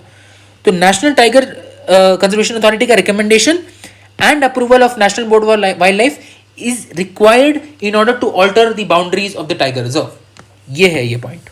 ओके, तो हमने ये समझ लिया WPA अमेंडमेंट एक्ट 2006 से एनटीसीए बना था और wild life crime control bureau बना था, and we looked at the details. अभी देखते हैं टाइगर रिजर्व का स्ट्रक्चर क्या है। ओके, तो यार ये देखो, जो लेट्स से ये एक टाइगर रिजर्व, ठीक है। टाइगर रिजर्व में 2 जोन्स होते हैं। अगेन इसमें एक जोनेशन मॉडल यूज किया गया है। एक होता है कोर जोन, तो ये जो मैंने रेड वाला बनाया है this is a core zone, and उसके around there is a buffer zone, ठीक है। जो कोर जोन है उसको बोलते हैं core tiger habitat. Again does this ring a bell? अगर आप फॉरेस्ट लेजिस्लेशंस वाला वीडियो देखेंगे तो वहां पे मैंने आपको बताया है कोर टाइगर हैबिटेट और क्रिटिकल वाइल्ड लाइफ हैबिटेट, इन दोनों के बीच का difference. Critical wild life habitat was under what? Was under forest rights act of 2006, that's right. And जो कोर टाइगर हैबिटेट है ये अगेन टाइगर रिजर्व के लिए से रिलेटेड है, and it has a legal status of national park, ठीक है। तो जो कोर टाइगर हैबिटेट है वो WPA 1972 के अंदर होगा, और जो क्रिटिकल वाइल्ड लाइफ हैबिटेट है जो हमने उधर पढ़ा था फॉरेस्ट लेजिस्लेशंस में, that is under the forest rights act of 2006। तो ये तो क्लियर है। अभी वापस आ जाते हैं हमारे कोर टाइगर हैबिटेट वाले कॉन्सेप्ट में। तो इसको लीगल स्टेटस मिला हुआ है नेशनल पार्क का। इसका मतलब क्या है? कोई फॉरेस्ट राइट्स नहीं है यहाँ पे, कोई भी ह्यूमन एक्टिविटी यहाँ नहीं हो सकती है, ठीक है। ये मतलब है इसका।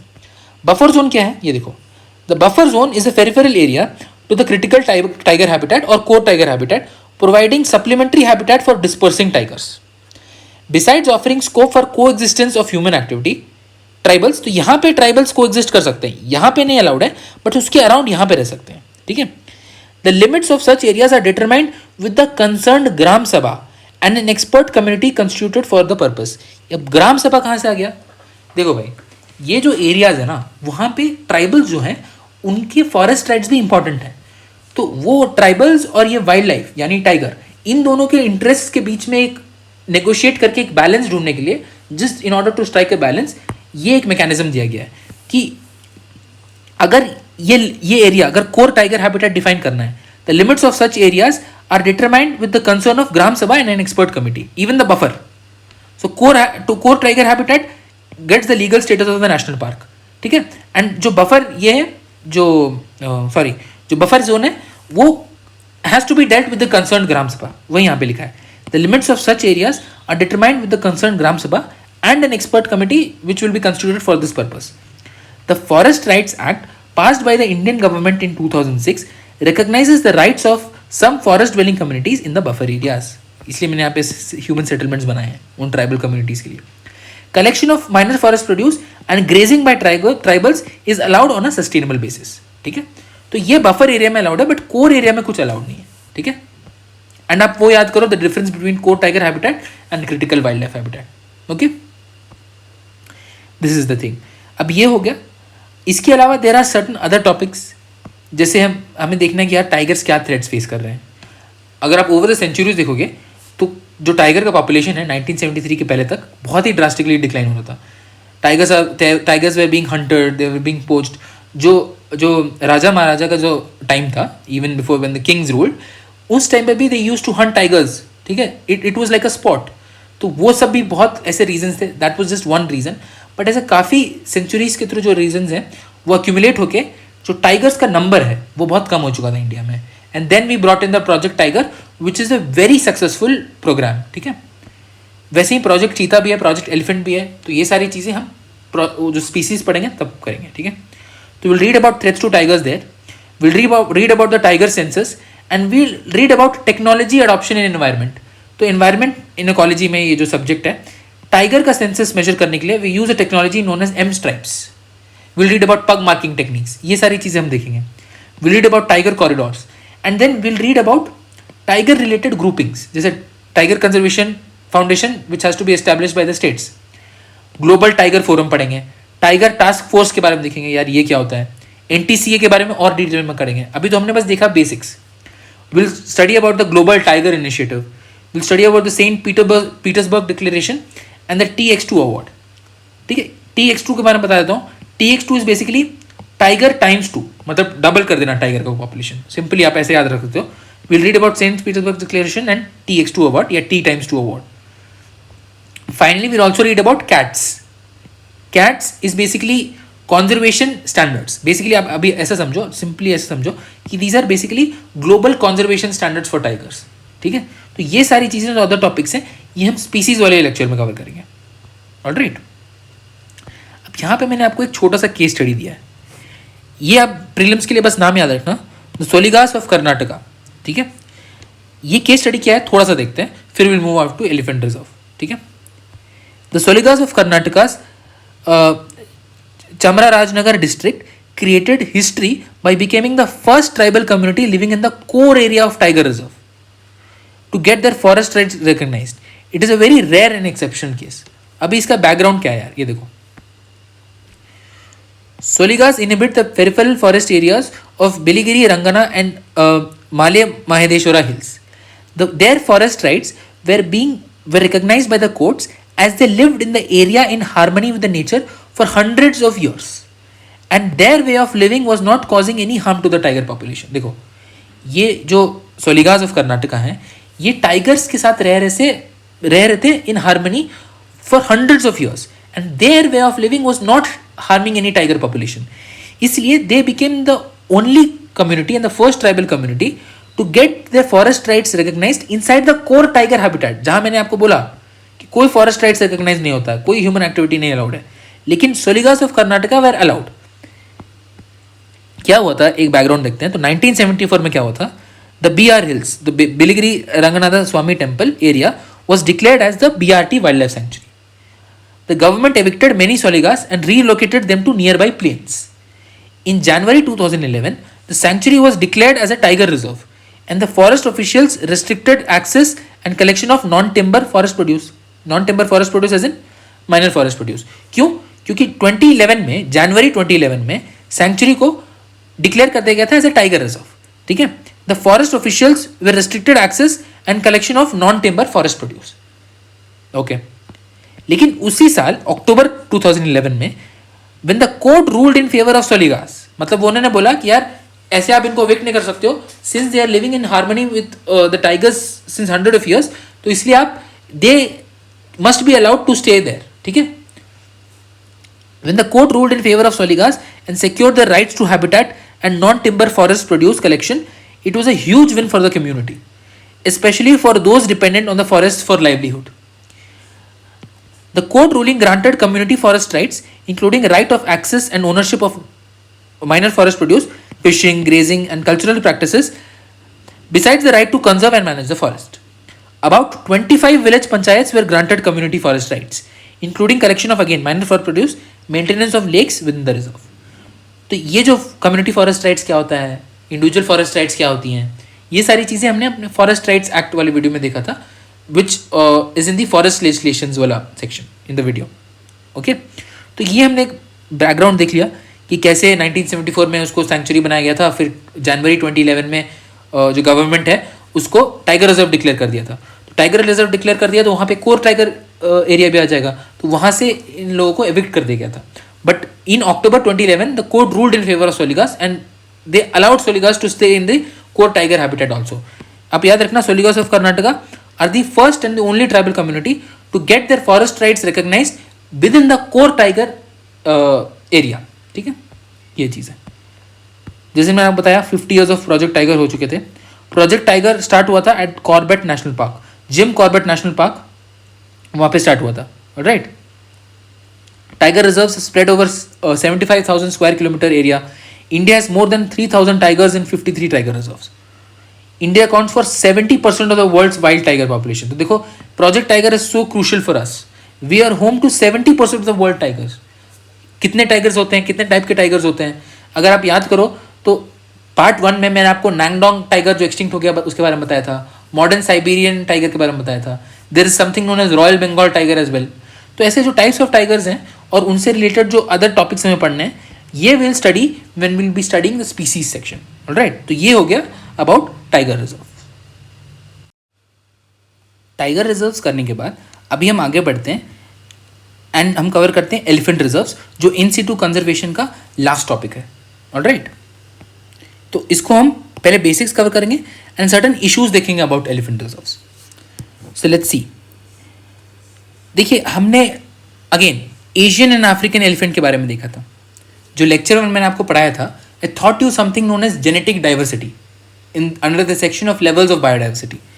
उसमें मैंने आपको एशियन एंड अफ्रीकन एलिफेंट के एक इमेज चिपकाया था, जहाँ पे I explain the difference just a little bit. तो आप वो याद करो, ठीक है।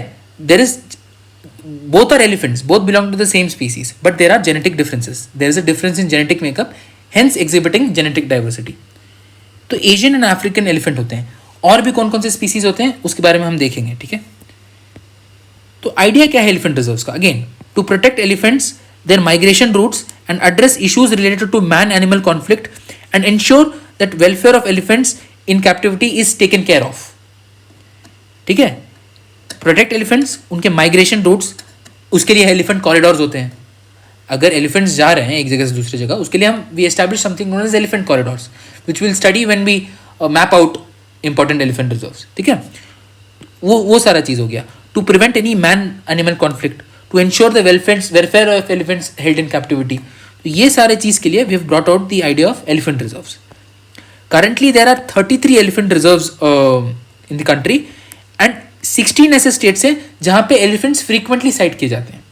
ऑलराइट, तो ये सारे ऑब्जेक्टिव्स को एड्रेस करने के लिए, protecting elephants and migration routes, addressing issues of man animal conflict and ensuring their welfare, इसके लिए एक प्रोजेक्ट एलिफेंट नाम से एक सेंट्रल सेक्टर प्रोग्राम लाया गया था। ठीक है, अभी ये जो प्रोग्राम था, this was a centrally sponsored scheme, centrally sponsored program, and this was brought in 1992।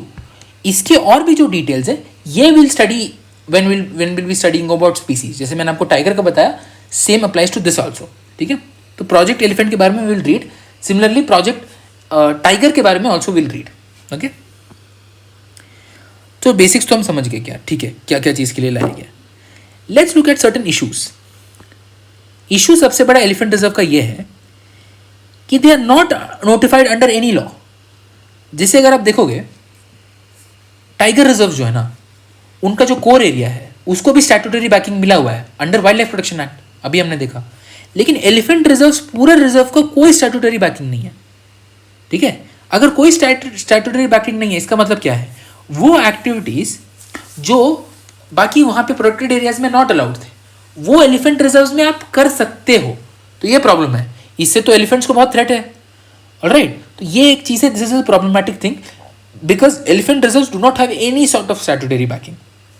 The WPA 1972 deems National Park, Wildlife Sanctuary, Community and Conservation Reserves as protected areas, and certain activities are prohibited in protected areas, but they can be allowed in elephant reserves. Activities like mining, oil and gas drilling, dams, ये सारे activities can be allowed in elephant reserves because they do not have such a statutory protection. They don't come under the idea of protected areas.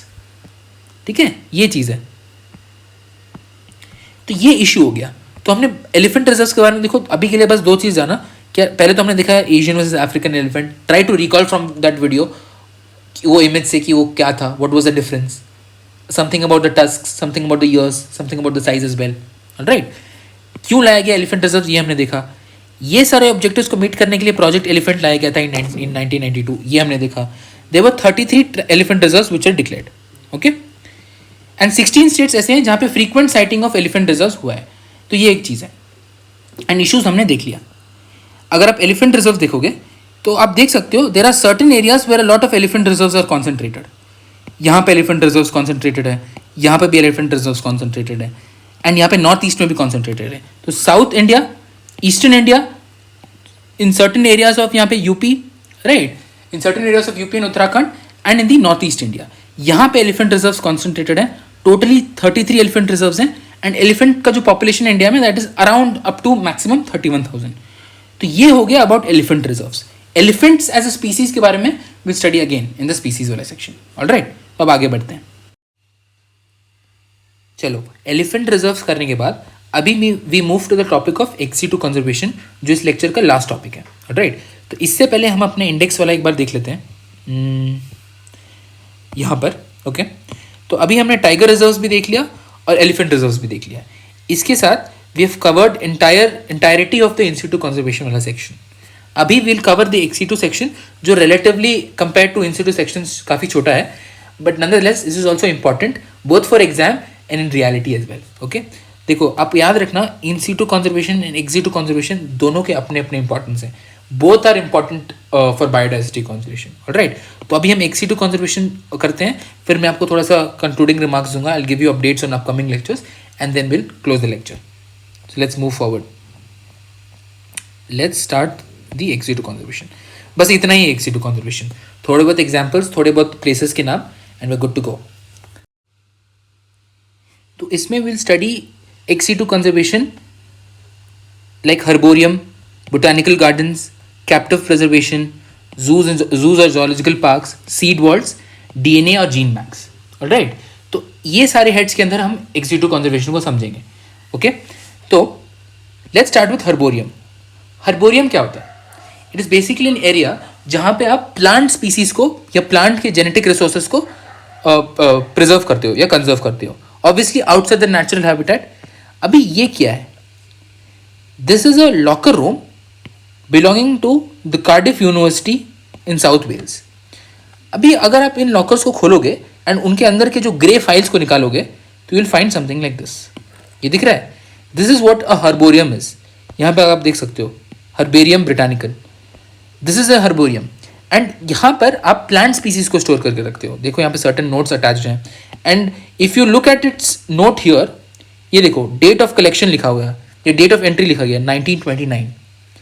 तो ये कितना पुराना है देखो, and इसको हम ऐसे उसके नेचुरल हैबिटेट के बाहर हम इसको कंजर्व कर रहे हैं। This is a good example of एक्सी2 conservation and it's called herbarium. वैसे यहाँ पर भी देखो, इसको प्रिजर्व करने के लिए there are certain techniques, alright. यहाँ पे इन्होंने ग्लव्स पहना है, it's wearing lab coat as well. यहाँ पे सर्टन सोल्यूशन है, because over the time this degrades, right. तो इसलिए इसको प्रिजर्व करने के लिए there are certain techniques. Exactly क्या टेक्निक्स है that is not relevant for us. ये इमेज मैंने बस इसलिए दिया है ताकि आपको वो हर्बोरियम वो पूरा फील आ पाए आपको, ऑलराइट। ठीक है, हर्बोरियम हमने देख लिया, ठीक है। Botanical gardens, botanical gardens as in जहाँ पे काफ़ी फ्लोरल एनरिचमेंट है। For example we have lot of lush greenery, lot of flowers, वो बोटानिकल गार्डन्स हो गए। अदर प्लांट स्पीसीज, ये सारी चीज़ें होती हैं। The Acharya Jagadish Chandra Bose botanical garden in Howrah is the first botanical garden and is also the largest botanical garden. आप ये कब बना था, इसका ईयर आप please put it down in the comments below, Google करके कैसे भी please put it down in the comments below. This is the first botanical garden of India. Obviously it was during the Britishers time. First botanical garden, also the largest botanical garden, right. तो ये हो गया about botanical gardens. तो हर्बोरियम देख लिया, botanical garden देखिए। फिर आते हैं कैप्टिव प्रिजर्वेशन पे। देखो नाम से ही पता चल रहा है हम क्या कर रहे हैं, एक कैप्टिव एरिया बना रहे हैं जहां पे हम क्या करेंगे, एक पर्टिकुलर स्पीसीज को प्रिजर्व करेंगे। फॉर एग्जाम्पल लेट्स से ये पर्टिकुलर एरिया है एंड ये कैप्टिव प्रिजर्वेशन का एरिया है। तो कोई भी स्पीसीज हो गया, फॉर एग्जाम्पल यहाँ पे मैंने वल्चर लिखा है, तो वल्चर को इस पर्टिकुलर एरिया में मैं प्रिजर्व करूंगा, वहां पे ह्यूमन इंटरफेरेंस कम करूंगा, आई प्रमोट देयर ब्रीडिंग। इस एग्जाम्पल को अगर हम आगे बढ़ाएं तो वल्चर के लिए जो है there is something known as Jatayu conservation and breeding centre. This is at Pinjore in Haryana, ठीक है। तो ये वल्चर का कैप्टिव प्रिजर्वेशन के लिए। सिमिलरली घड़ियाल्स के लिए this captive breeding, right, this captive breeding and habitat protection in the Chambal river, alright, in the Ganga as well. So gharials के बारे में एंड वल्चर्स के बारे में हम पढ़ेंगे when we read about the species thing and जब हम मैपिंग करेंगे, ठीक है। तो आप इसको बस ध्यान से रखो। अभी विल ऑल्सो रीड अबाउट, आगे जाके विल रीड अबाउट IUCN, उनका एक्सटिंक्शन रिस्क क्या है, वाइल्ड लाइफ प्रोटेक्शन एक्ट याद करो, उसमें हमने बोला था कि ये Schedule 1 स्पीसीज हैं, ये Schedule 2 स्पीसीज हैं। तो ये सारी चीज़ें हैं जो है ना, ये हम जाके अगर स्पीसीज में पढ़ेंगे। जब हम स्पीसीज पढ़ेंगे उससे पहले हम सारी ये एक्ट्स वगैरह ये सारा बैकग्राउंड चीज़ कवर कर लेंगे, ताकि व्हेन वी रीड स्पीसीज तब आप उसको रटो ना, आप उसको समझ पाओ, ठीक है। I will make it interesting for you, so just stick around for that. So अभी हमने देख लिया कैप्टिव प्रिजर्वेशन, वापस आते हैं इस पर। वल्चर का एग्जाम्पल देख लिया और घड़ियाल का एग्जाम्पल देख लिया। घड़ियाल is basically it's like a long tooth crocodile, ठीक है। उसका जो फ्रंट बीक है, उसका जो माउथ है, it's quite narrow and it's long, ठीक है। आप एक बार घड़ियाल सर्च करना गूगल पे, यू सी द इमेज। बाकी जब मैं पढ़ाऊंगा आपको घड़ियाल, तो I definitely put multiple image of gharials, ठीक है। तो वल्चर हमने देख लिया और घड़ियाल देख लिया। ये याद रखना, Jatayu conservation and breeding centre JCBC which is at Pinjore Haryana. And अभी रिसेंटली भी there is one more conservation and breeding centre coming up at UP। उसको आप प्लीज गूगल करके मुझे कमेंट्स में बताओ कि कब आया एंड क्या आने वाला है उसको। Please put it down in the comments. I just give you these certain exercises ताकि आप भी थोड़ा सा एक्टिवली सर्च करो and you also look for that particular topic. Okay, तो कैप्टिव प्रिजर्वेशन हमने ये दोनों एग्जाम्पल्स देख लिया। जूस देखो, जोलॉजिकल पार्क्स हम सबको पता है, हमने कभी ना कभी विजिट भी किया कोई जू को। यहाँ पे मैंने एक रेड पैंडा का पिक्चर दिया है, right. This is from the Padmaja Naidu Himalayan zoological park which is in Darjeeling, and इसको बेस्ट जोलॉजिकल पार्क का अवार्ड दिया गया था इन 2023। ओके, सो ये जोलॉजिकल पार्क्स का एग्जाम्पल हो गया। यहाँ पे बस मैंने एक एग्जाम्पल दिया है, this is red panda from Padmaja Naidu Himalayan zoological park which is in Darjeeling. Alright, तो जूस भी हमने देख लिया, ठीक है। ये बस छोटा छोटा ऐसा ही है। हर्बोरियम देखो कितना छोटा सा, मैंने बस आपको इमेजेस से बता दिया। बोटानिकल गार्डन्स के लिए आपको बस ये फैक्ट याद रखना है, हो सकता है कहीं या तो UPSC में या कोई स्टेट पीसीएस में पूछ ले, राइट। कैप्टिव प्रिजर्वेशन के लिए नाउ वी नो, ठीक है। और एक कंजर्वेशन एंड ब्रीडिंग सेंटर जो कैप्टिव के लिए है, वो आप मुझे बताना इन दी कमेंट्स, ठीक है। वो अभी रिसेंटली आया है। जोलॉजिकल पार्क्स का हमने देखा। सीड वॉल्ट को देखते हैं। सीड वॉल्ट का आइडिया क्या है कि द सीड्स, जो भी प्लांट सीड्स हैं, they stored at ultra low temperatures. Anything which is stored at ultra low temperature, it is called as cryopreservation. Science and tech में there is a small section known as cryogenic. याद करो, जो PSLV, right, GSLV है, cryogenic fuels हैं, liquid fuel है, solid fuel है। I'm just relating it to science and tech. याद करो, वहाँ पे भी we were using something known as cryogenic fuels, solid fuel, right, cryogenic fuels, वो सारी चीज़ें। तो cryogenics is a branch which deals with low temperatures. तो क्रायो प्रिजर्वेशन इज समथिंग, जब हम सीड्स को या किसी भी चीज़ को अल्ट्रा लो टेम्परेचर्स में, कितना टेम्परेचर अभी हम लोग देखेंगे, अल्ट्रा लो टेम्परेचर्स पे अगर हम लोग स्टोर कर रहे हैं तो उसको बोलते हैं क्रायो प्रिजर्वेशन। ऑलराइट, तो अब सीड वर्ल्ड का क्या ज़रूरत है? सीड वर्ल्ड का देखो इसलिए ज़रूरत है, आइडिया ये है कि हम जो सीड्स है ना, अर्थ में ग्लोबली जो भी सीड्स पाए जाते हैं अलग अलग प्लांट्स के, कुछ सीड्स हम एक जगह पे स्टोर करके रखें, ऐसा कोई जगह पे जो बाकी दुनिया से आइसोलेटेड हो। हमने इसके लिए एक जगह चूज किया, स्वालबार्ड इन नॉर्वे। मैं आपको दिखाऊंगा ये मैप पर ये कहाँ है, बट अभी बस इतना याद रखो कि हमने ऐसा जगह चूज किया जो कोई भी ऐसे ह्यूमन इंटरफेरेंस है, या जैसे फॉर एग्जाम्पल अभी वॉर हो रहा है unfortunately, right, Russia Ukraine and even in the Gaza region. तो अभी ये सारे वॉर्स, ह्यूमन डिस्टर्बेंसेस, ये सारी एंथ्रोपोजेनिक कॉजेज हैं, फॉर एग्जांपल जैसे क्लाइमेट चेंज, ग्लोबल वार्मिंग, ये सारी चीज़ें जो हो रही हैं, इन सब से अलूफ एक जगह पर हम इसको स्टोर करके रखा है। इसको क्यों हमने स्टोर करके रखा है? It is known as doomsday bank. Doomsday bank इसको इसलिए बोलते हैं क्योंकि इट इज लाइक कि यार अगर एक इतना बड़ा एक नेचुरल डिजास्टर आ जाए जो काफ़ी क्रॉप्स एंड काफ़ी जेनेटिक रिसोर्सेज जो अर्थ के हैं उसको अफेक्ट कर दे, ऑलराइट, इतना बड़ा कोई नेचुरल डिजास्टर या इकोलॉजिकल डिजास्टर हो जाए, उस सिनारियो में हम ये सीड वॉल्ट का यूज करेंगे, ये डूम्सडे बैंक का यूज करेंगे to repopulate those plant species in earth. ये आइडिया है, देखो, this is the idea of doomsday vault या सीड वॉल्ट। मतलब सीड वॉल्ट को ही हम डूम्सडे वॉल्ट बोलते हैं, ठीक है। एक छोटा सा आपको मैं एक्सरसाइज देता हूं।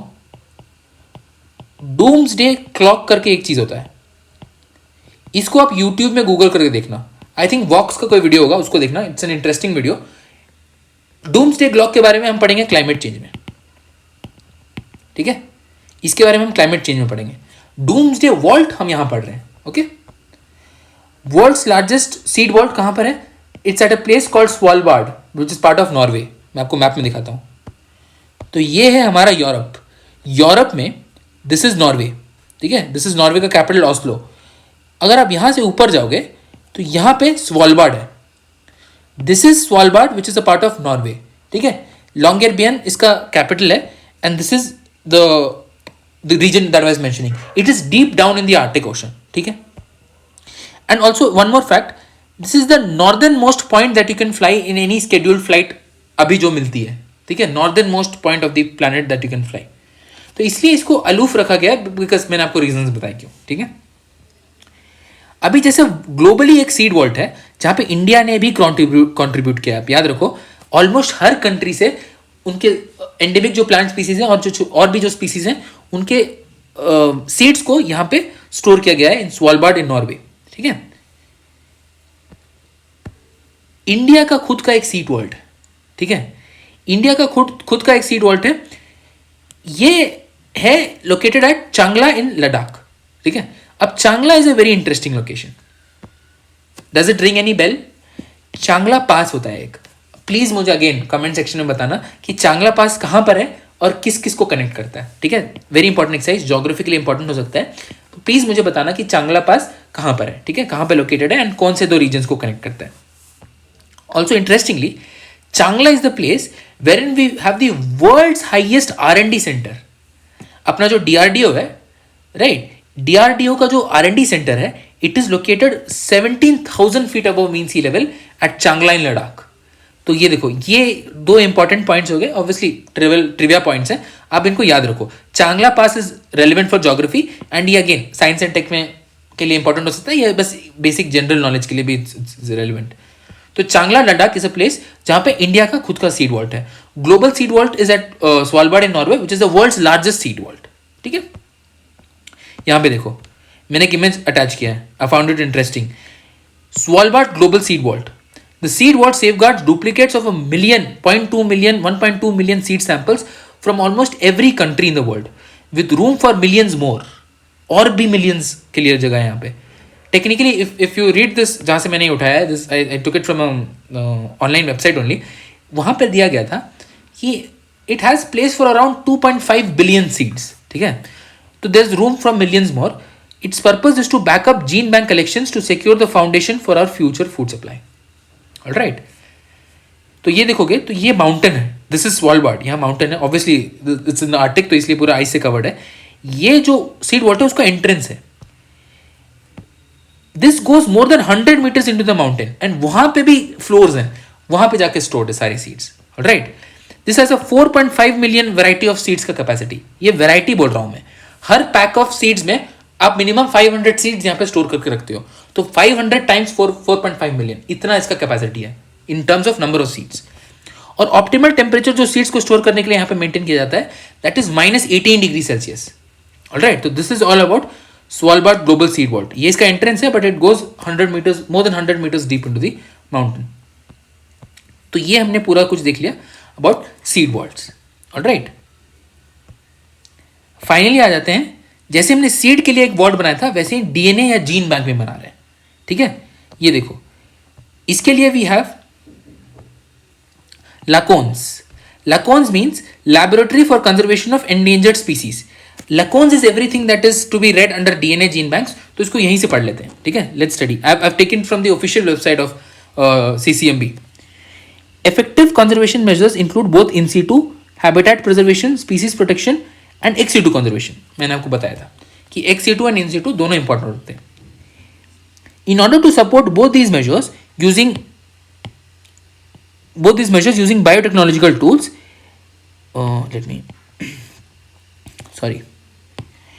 In order to support both these measures using biotechnological tools and techniques, LACONS was established with the support from Department of Biotechnology, Central Zoo Authority भी involved है, Council of Scientific CSIR, Council of Scientific and Industrial Research भी involved है, and the government of Andhra Pradesh. LACONS was established in 1998. ये हैदराबाद में बना है. LACONS का जो ऑफिस है, ये जो laboratory for conservation of endangered species है, दिस इज एट हैदराबाद. ठीक है. इसलिए गवर्नमेंट ऑफ आंध्र प्रदेश भी यहाँ पे इन्वॉल्व है. तो आपको बस ये याद रखना है DNA बैंक्स में कि there is something known as LACONS. LACONS is a project which deals with laboratory for the conservation of endangered species. ठीक है. और ये CCMB का मतलब क्या है? Centre for cellular and molecular biology. ठीक है. ये है इसका मतलब. तो centre of cellular and molecular biology का एक पार्ट है लकोन्स. Got it. तो ये हो गया everything about DNA and gene banks. वैसे ही there something known as national gene bank. जो Indian Council of Agriculture Research है, उनका एक नेशनल जीन बैंक है for plant and genetic resources which is at Delhi. तो ये भी एक छोटा सा ट्रिविया पॉइंट है, ये आप याद रखो. ऑलराइट. तो देखो अभी हमने देख लिया अबाउट डीएनए और जीन बैंक्स. एंड यहाँ पे क्या करते होंगे, ऑब्वियसली अभी हमने देखा कि we storing, we restocking the essential DNA and genes of different species. ठीक है यहाँ पे. And obviously department of biotechnology also has a role to play here. And CCMB क्या करता है, what is CCMB? Just few things about CCMB before I go. CCMB firstly stands for centre for cellular and molecular biology. It is an Indian fundamental life science research which was established in Hyderabad. This is located in Hyderabad. ठीक है. And this is under the aegis of CSIR. इसलिए यहाँ पे CSIR involve था. आंध्र प्रदेश क्यों involve है, क्योंकि हैदराबाद में बना है. CSIR इसलिए इन्वॉल्व है बिकॉज CSIR के अंदर ही आता है Centre for Cellular and Molecular Biology. ठीक है. It's a premier research organisation in all the frontier areas of modern biology of the country. ठीक है, ये आइडिया. एंड उसका एक प्रोग्राम है LaCONES, laboratory for conservation of endangered species. This was all about एक्सी2 conservation. हमने ये national gene bank जो Indian Council for Agriculture Research NBPGR which is basically the bank for plant genetic resources. ठीक है. तो ये भी एक जीन बैंक है, इसके बारे में हमने देखिया. Global seed world Svalbard Norway का है, वो भी हमने देख लिया. So we have covered everything about एक्सी2 conservation. So this brings us to the end of the lecture. And before I go, I like to tell you certain things. तो यार देखो अभी हमने एक्सी2 कंजर्वेशन पूरा कर लिया है. If I go back to the map or the index, यहाँ पे we covered zoological parks, botanical gardens, seed banks, cryopreservation, captive preservation भी किया, gene banks जो हमने लास्ट में DNA gene banks लकोन्स को देखा वो भी हमने कर लिया. एंड इसके साथ हमने हर्बोरियम भी देखा. ठीक है. तो अभी हमने बायोडाइवर्सिटी कंजर्वेशन का टॉपिक पूरा निपटा दिया है. Sounds good. अभी मैं इस लेक्चर को यहीं खत्म कर रहा हूँ. वेटलैंड्स वाला पार्ट मुझे पता है कि इट्स रिमेनिंग. वेटलैंड्स वाला पार्ट के लिए I have planned something like this. देखो द आइडिया हियर इज, जो लेक्चर 2 है उसको I have divided into lecture 2A and 2B. 2A में अभी हमने बायोडाइवर्सिटी कंजर्वेशन पूरा देख लिया है. एंड लेक्चर 1 में we studied about biodiversity basics and related stuff. ठीक है. थ्रेड्स, इंपॉर्टेंट, वो सारी चीजें हमने कवर किया था. बायोडाइवर्सिटी कंजर्वेशन अभी हमने कर लिया है. जो 2B लेक्चर है उसमें I will cover wetlands. Wetlands is an important ecosystem which is relevant for your exam. वैसे ही मैंग्रोव्स भी है, बट मैंग्रोव्स को हम अभी नहीं कवर करेंगे. देखो देर आर ना सर्टन इकोसिस्टम्स जो इंपॉर्टेंट हो जाते हैं. जैसे वेटलैंड वाला इकोसिस्टम हो गया. वेटलैंड्स को हम बोलते हैं, प्रीलिम्स 2022 में क्वेश्चन आया था, we call wetlands at kidneys of our ecosystem, kidneys of our planet. तो वेटलैंड्स आर इंपॉर्टेंट. वैसे ही मैंग्रोव्स आर इंपॉर्टेंट. तो मैं यहाँ पे लिख देता हूँ अदर इंपॉर्टेंट इकोसिस्टम्स. मैं आपको पहले बता दे रहा हूँ ताकि आपको पता रहे कि मैं इसको अलग से क्यों करा रहा हूँ एंड इसको कैसे आपको कवर करना है. तो अदर इंपॉर्टेंट इकोसिस्टम्स में सबसे पहले आ जाता है आपका वेटलैंड्स के बाद मैंग्रोव्स. मैंग्रोव्स के बाद क्या इंपॉर्टेंट है, कोरल रीफ्स. और भी कुछ कुछ हैं. Wetlands, mangroves and coral reefs are the most important. चलो इसको तो हम लोग बाद में देखेंगे. सो इसको तो अभी just take out of the picture. अभी हमारा जो फोकस होगा नेक्स्ट लेक्चर में that will be on wetlands. Wetlands के बारे में पूरा पढ़ेंगे. Will cover everything. Will start from the basics. Will see की रामसर कन्वेंशन क्या होता है, हमारे नेशनल मेजर्स क्या हैं to protect the wetlands of India, national wetland atlas उसके बारे में पढ़ेंगे, और भी चीज़ों के बारे में पढ़ेंगे. The motive for putting this in a separate lecture, क्योंकि ये खुद में एक इंपॉर्टेंट टॉपिक है. And when we'll do the PYQs तो यू विल ओनली सी कि वेटलैंड्स पे अलग से स्टैंड अलोन सवाल काफ़ी आए हुए हैं. बायोडाइवर्सिटी कंजर्वेशन से भी अलग से स्टैंड अलोन सवाल आए हुए हैं एंड वेटलैंड्स के भी अलग से आए हुए हैं. Now that we know everything about biodiversity and biodiversity conservation, we are good to go with these particular ecosystems. ऐसे स्टैंड अलोन इकोसिस्टम जैसे वेटलैंड्स हो गया, मैंग्रोव्स हो गया, कोरल रीज हो गया। अब हम ये अच्छे से समझ सकते हैं। So that is the primary motive and the secondary motive is again, क्योंकि एग्जाम में काफ़ी पूछा जाता है तो इसलिए इसको अलग से भी मैं एक लेक्चर में फिट कर दूंगा। Alright, so this is the idea. तो ये लेक्चर 2 का प्लान है। एंड लेक्चर 3 जो आएगा, जो लास्ट लेक्चर होगा, उसका एक ही पार्ट होगा, उसमें will cover Indian laws and international negotiations. इसमें will study UNCBD and Indian laws में will study the biodiversity act of 2002 and इसका 2023 अमेंडमेंट भी देखेंगे। ठीक है, तो ये हमारा टोटल प्लान हो गया। This is lecture 3 and this is lecture 2। ये दोनों हमने कर लिया है। 2B wetlands, I show you, इसके नोट्स रेडी हैं। ये वेटलैंड्स हम ऐसे कवर करेंगे। ठीक है, I have made nice flow charts for you to understand. तो ये सारा चीज़ मैं आपको कॉम्प्रिहेंसिवली कवर करूंगा, but wetlands will do in lecture 2B।